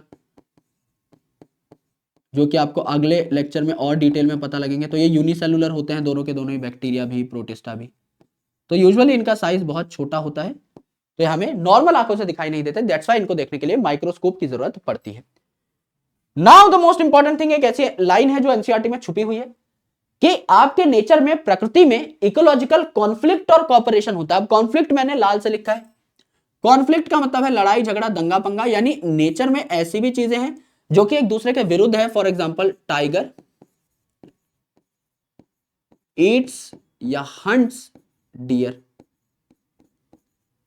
भाई टाइगर जो है ये हिरन को मार के खाता है, तो डियर और टाइगर के बीच में क्या है? कॉन्फ्लिक्ट है, लड़ाई झगड़ा है। लेकिन कॉपरेशन भी हो सकता है ऑर्गेनिजम्स के बीच में। जैसे हमारा प्यारा चिकलू राजा जो है उसको मैं बहुत प्यार करता हूं, जैसे आई लव चिकलू, तो मेरे और चिकलू के बीच में क्या है? प्रेम है, तो कॉपरेशन है, मैं उसका ख्याल रखता हूं, वो मेरा ख्याल रखता है, राइट। तो दो प्रकार की चीजें हो सकती है नेचर में, या तो आप साथ मिलजुल के रह सकते हो, आपका इंटरेक्शन ऐसा हो सकता है, या आप किसी पर डिपेंड करते हो तो उसको आपको मार के खाना भी होगा, तो एक कॉन्फ्लिक्ट भी हो सकता है। दिस इज एनसीईआरटी क्रक्स, जहां आपको मोटी मोटी चीजें अधिकतर पता लगी हैं। नाउ हमारी नई एनसीईआरटी का जो पार्ट है वो स्टार्ट होगा, दैट इज बायोडाइवर्सिटी। और बायोडाइवर्सिटी एक बड़ा टॉपिक है, तो आई गेस हमारा पौना 2 घंटा जो है वो आई गेस इट्स ओवर है ना, 5 मिनट रहती हैं, तो 5 मिनट थोड़ी डिस्कशन कर लेते हैं। लेकिन मेरे भाई, क्योंकि पहली क्लास थी, मैं अगेन वही बता रहा हूं, मैं इस चैप्टर को आज कंप्लीट करा सकता था अगर आप बोलेंगे, क्योंकि पहला लेक्चर यूट्यूब पे जाएगा। अगर आप कहेंगे कि सर हमें कोई प्रॉब्लम नहीं है, रात को एक और लेक्चर दे दो, तो मैं बना लूंगा, क्योंकि देखो मैं लेकर के आया हूं, मुझे कोई प्रॉब्लम है ही नहीं, मुझे कोई प्रॉब्लम है ही नहीं। देखो मैं पूरा पढ़ाने के लिए तत्पर तैयार भाई, रात को बैठ करके मैंने दबा के कंटेंट लिखा है भाई, इतना प्यारा कंटेंट लिखा है, क्वेश्चन वोश्चन लगाए हैं। पर अभी ये क्वेश्चन आपसे हो नहीं पाएंगे, बिकॉज अब मेन टॉपिक पे अभी आप बढ़े नहीं है। बहुत प्यारा कंटेंट, मतलब एक एक चीज इतनी हाईलाइटेड है कि आपको देख करके हैरानी हो जाएगी जब आप ये चैप्टर पढ़ के निकलेंगे कि भाई गुरुजी क्या कर दिया है आपने, बवाल काट दिया है। रिवीजन में इतनी आसानी हो जाएगी। मैं बहुत ज्यादा मेहनत करने के लिए इसीलिए तैयार था, क्योंकि मेरे को आपके लिए चीजें आसान करनी है। मेरे लिए तो चीजें आसान है ही एज अ टीचर, लेकिन दोबारा से स्क्रैच से सब कुछ बनाना is important for me, because मैं कोई कॉम्प्रोमाइज नहीं करता कभी भी कंटेंट के साथ या फिर अपनी मेहनत के साथ। चाहे मेरे को एक चैप्टर की स्लाइड बनाने में 8-10 घंटा लगे, लेकिन मैं अपने हाथ से ही लिखूंगा, मुझे वो फ्लेवर देना है आपको। जब आप रिवाइज करें आपको लगे कि मास्टर साहब ने मेहनत की है, गुरुजी ने इतनी मेहनत की है, हमें भी करनी चाहिए। That should be the game. Yes, तो पहला लेक्चर देखो भाई, छोटा रखा है, जानबूझ के रखा है, ऐसा नहीं है कि मैं पढ़ा नहीं सकता, मेरे पास वक्त है ना। और आप बोलोगे तो शाम को कोई ना कोई एडिशनल लेक्चर में डाल दूंगा, कोई प्रॉब्लम नहीं। आप बोलोगे सर पीछे पीछे 12th भी स्टार्ट करा दो, मैं स्टार्ट करा दूंगा। जैसा आपको 100 दिन में मुझे चलाना है आप चला सकते हो। आप कहोगे सर पीछे से इकोलॉजी स्टार्ट कर दो, सर यहां से 11वीं आपकी स्टार्ट ही है, सर बॉटनी पहले करा दो, जूलॉजी बाद में करा देना, जूलॉजी पहले करा दो, बॉटनी बाद में करा देना। जैसा आप कहोगे वैसा हो जाएगा। I will be taking your feedbacks, क्योंकि रिकॉर्डेड बैच है, तो मैं अपना जब भी मुझे वक्त मिलेगा, मैं कोई चैप्टर, मेरा मन किया कि मेरे को यार बायोडाइवर्सिटी, जैसे अब नेक्स्ट टॉपिक है हमारा बायोडाइवर्सिटी, इसी चैप्टर में मेरे को मन किया यार बायोडाइवर्सिटी क्यों ना मैं साथ साथ पढ़ा दूं। दिमाग खराब हुआ, अगले वीक में बायोडाइवर्सिटी रिकॉर्ड कर दी, वो दे दी आपको। सिमिलरली कोई यूनिक सा टॉपिक लगा यार कंप्लीट करा देना चाहिए, प्लांट टिश्यू कल्चर करा देना चाहिए साथ साथ, वो करा दिया। जहां हमारा लिंक बैठेगा वहां रिलेटेड टॉपिक्स को हम लोग करते हुए चलेंगे, तभी तो मेरे भाई आपके और मेरे बीच में सिनर्जी बहुत ज्यादा सॉलिड रहेगी। यह बहुत ज्यादा जरूरी है, हमारे बीच में तालमेल बहुत ज्यादा जरूरी है। सो प्लीज मेक श्योर कि आप अच्छे तरीके से अपनी पढ़ाई करें, जान झोंक दे मेरे भाई पढ़ाई में, बहुत ज्यादा जरूरी है आप सभी लोगों के लिए। शुरू का जैसा मैंने बताया, अब हम 5 तारीख पे बैठे हैं, 15 तारीख तक मान लो, आप 15-16 तारीख तक मान लो कि मकर संक्रांति तक कंटेंट में लाइट ही रखूंगा। लाइट मतलब वही आपका 1 घंटा 45 मिनट की क्लास है, 2 घंटे की क्लास है मैक्स। जैसे आज 1 घंटा 45 मिनट पे मैं आपको छोड़ रहा हूं, लेकिन आगे चलते चलते चलते चलते content will get dense. Classes depending upon topic बड़ी हो जाएंगी, कई बार छोटी भी रहेंगी। कि समझ लीजिए कोई चैप्टर मैंने 3 टुकड़ों में तोड़ा है, 2 टुकड़े बड़े बड़े ले लिए, तीसरे दिन आपको थोड़ा लाइट दे दिया कि 1 घंटे का लेक्चर डाल दिया, जिससे आपका रिवीजन का टाइम भी मिले। लेकिन ओवरऑल मजा बहुत आने वाला है, एक एक चीज क्लैरिटी से आपको पता लगेगी। अगर मेरे दोस्त सच में दिल से ये लेक्चर अगर आपको बहुत प्यारे तरीके से समझ में आ गया, लिविंग वर्ल्ड के डिफाइनिंग और कैरेक्टरिस्टिक फीचर्स को अगर आपने खोल के रख दिया है, चीर फाड़ के रख दिया है, क्योंकि समझाने पे मेरा पूरा फोकस था। अगर मेरे दोस्त मजा आया तो एक बार तारा रारा की बारिश हो जाए in the comment sections, because मैं आपके कमेंट्स देखता हूं, पढ़ता हूं, मुझे बहुत मोटिवेशन मिलती है, because this is for you only. पूरी जारविस आर्मी भाई नीचे हाहाकार मचा दो। और अगले सेशन में जब हम मिलेंगे तो इस चैप्टर को कंप्लीट कर रहे होंगे। कंप्लीट तो अभी भी कर सकते हैं, आपके कमेंट में देखूंगा, अगर आप बोलोगे तो मैं डाल दूंगा, क्योंकि मेनली अपना क्वेश्चन वाला पार्ट ही बचा है, मेनली क्वेश्चन ही है, और थ्योरी का पार्ट थोड़ा कम ही है, 12-13 स्लाइड्स है, तो मुश्किल से 2 घंटे का लेक्चर और बचा है, क्योंकि ये थोड़ा ज्यादा समझने का है। जो बायोडाइवर्सिटी वाला पार्ट है, it is more conceptual than what we have read, अभी तक हमने जो पढ़ा है उससे ज्यादा कंसेप्चुअल पार्ट है, तो इसमें और मजा आएगा। और मजा आएगा तो भैया खोल के रख देंगे गेम को, यही करना है हमें। तो टेलीग्राम चैनल जो है इस पे आप जरूर जुड़ जाइएगा एक बार, राइट। टेलीग्राम चैनल पे जरूर जुड़ जाना मेरे भाई, बहुत मस्त कंटेंट आने वाला है, कुछ आपके लिए मैं तैयार कर रहा हूं, धीरे धीरे धीरे धीरे चीजें आप तक पहुंचती रहेंगी और आपको आनंद आता चला जाएगा। दैट इज अ प्रॉमिस, ये आपके विपू भैया का प्रॉमिस है। आप सभी लोग अपना ध्यान रखो, अपनी सेहत का ख्याल रखो, एंड का टाइम है, बिल्कुल रिस्क नहीं लेने का, अच्छे से खाओ पियो ऐश करो मित्रों, अच्छे से पढ़ाई करते रहो, दिन में अपना एक टारगेट बनाओ कि 6 घंटे की मेरी क्लासेस हैं तो मैं 5.5 घंटे में देख लूंगा, अच्छे तरीके से नोट्स को ही रिवाइज करो, अभी याद करने पे पूरा फोकस, याद करने समझने रिवीजन क्वेश्चन प्रैक्टिस पे, जितना आप क्वेश्चन प्रैक्टिस से चीजों को बेहतर तरीके से दिमाग में सेट कर सकते हो उतना लिख लिख के नहीं कर सकते, मेरे साथ पेन लेकर बैठा करो, जो मैं लिख रहा हूं छोटी मोटी चीज वो सब लिख सकते हो आप अपनी एनसीईआरटी में या मेडिजी किताब में, लेकिन मेरे भाई उसके अलावा नहीं। और जूलॉजी की किताब अगर चाहिए तो जल्दी जल्दी मेरे को कमेंट करो, उस हिसाब से मैं काम पे लगूंगा, तो मैं थोड़ा और भाई कम सो लूंगा, कोई दिक्कत नहीं है मुझे। लेकिन अगर आपको सच में नीड है कि गुरुजी हमको तो आपके हैंड रिटन नोट्स ही चाहिए, जस्ट लाइक बॉटनी मेडिजी, एक जूलॉजी मेडिजी तगड़ा सा, मतलब मेडिजी तो नहीं, कुछ बना दीजिए, कुछ भी आपका एंड टाइम में 100-150 पेज के जो नोट्स हो सके जिससे पूरा पेपर लड़ जाए, तो अगर ऐसा कुछ तैयार करना है तो बताइए मेरे भाई, फिर करते हैं खेल चालू।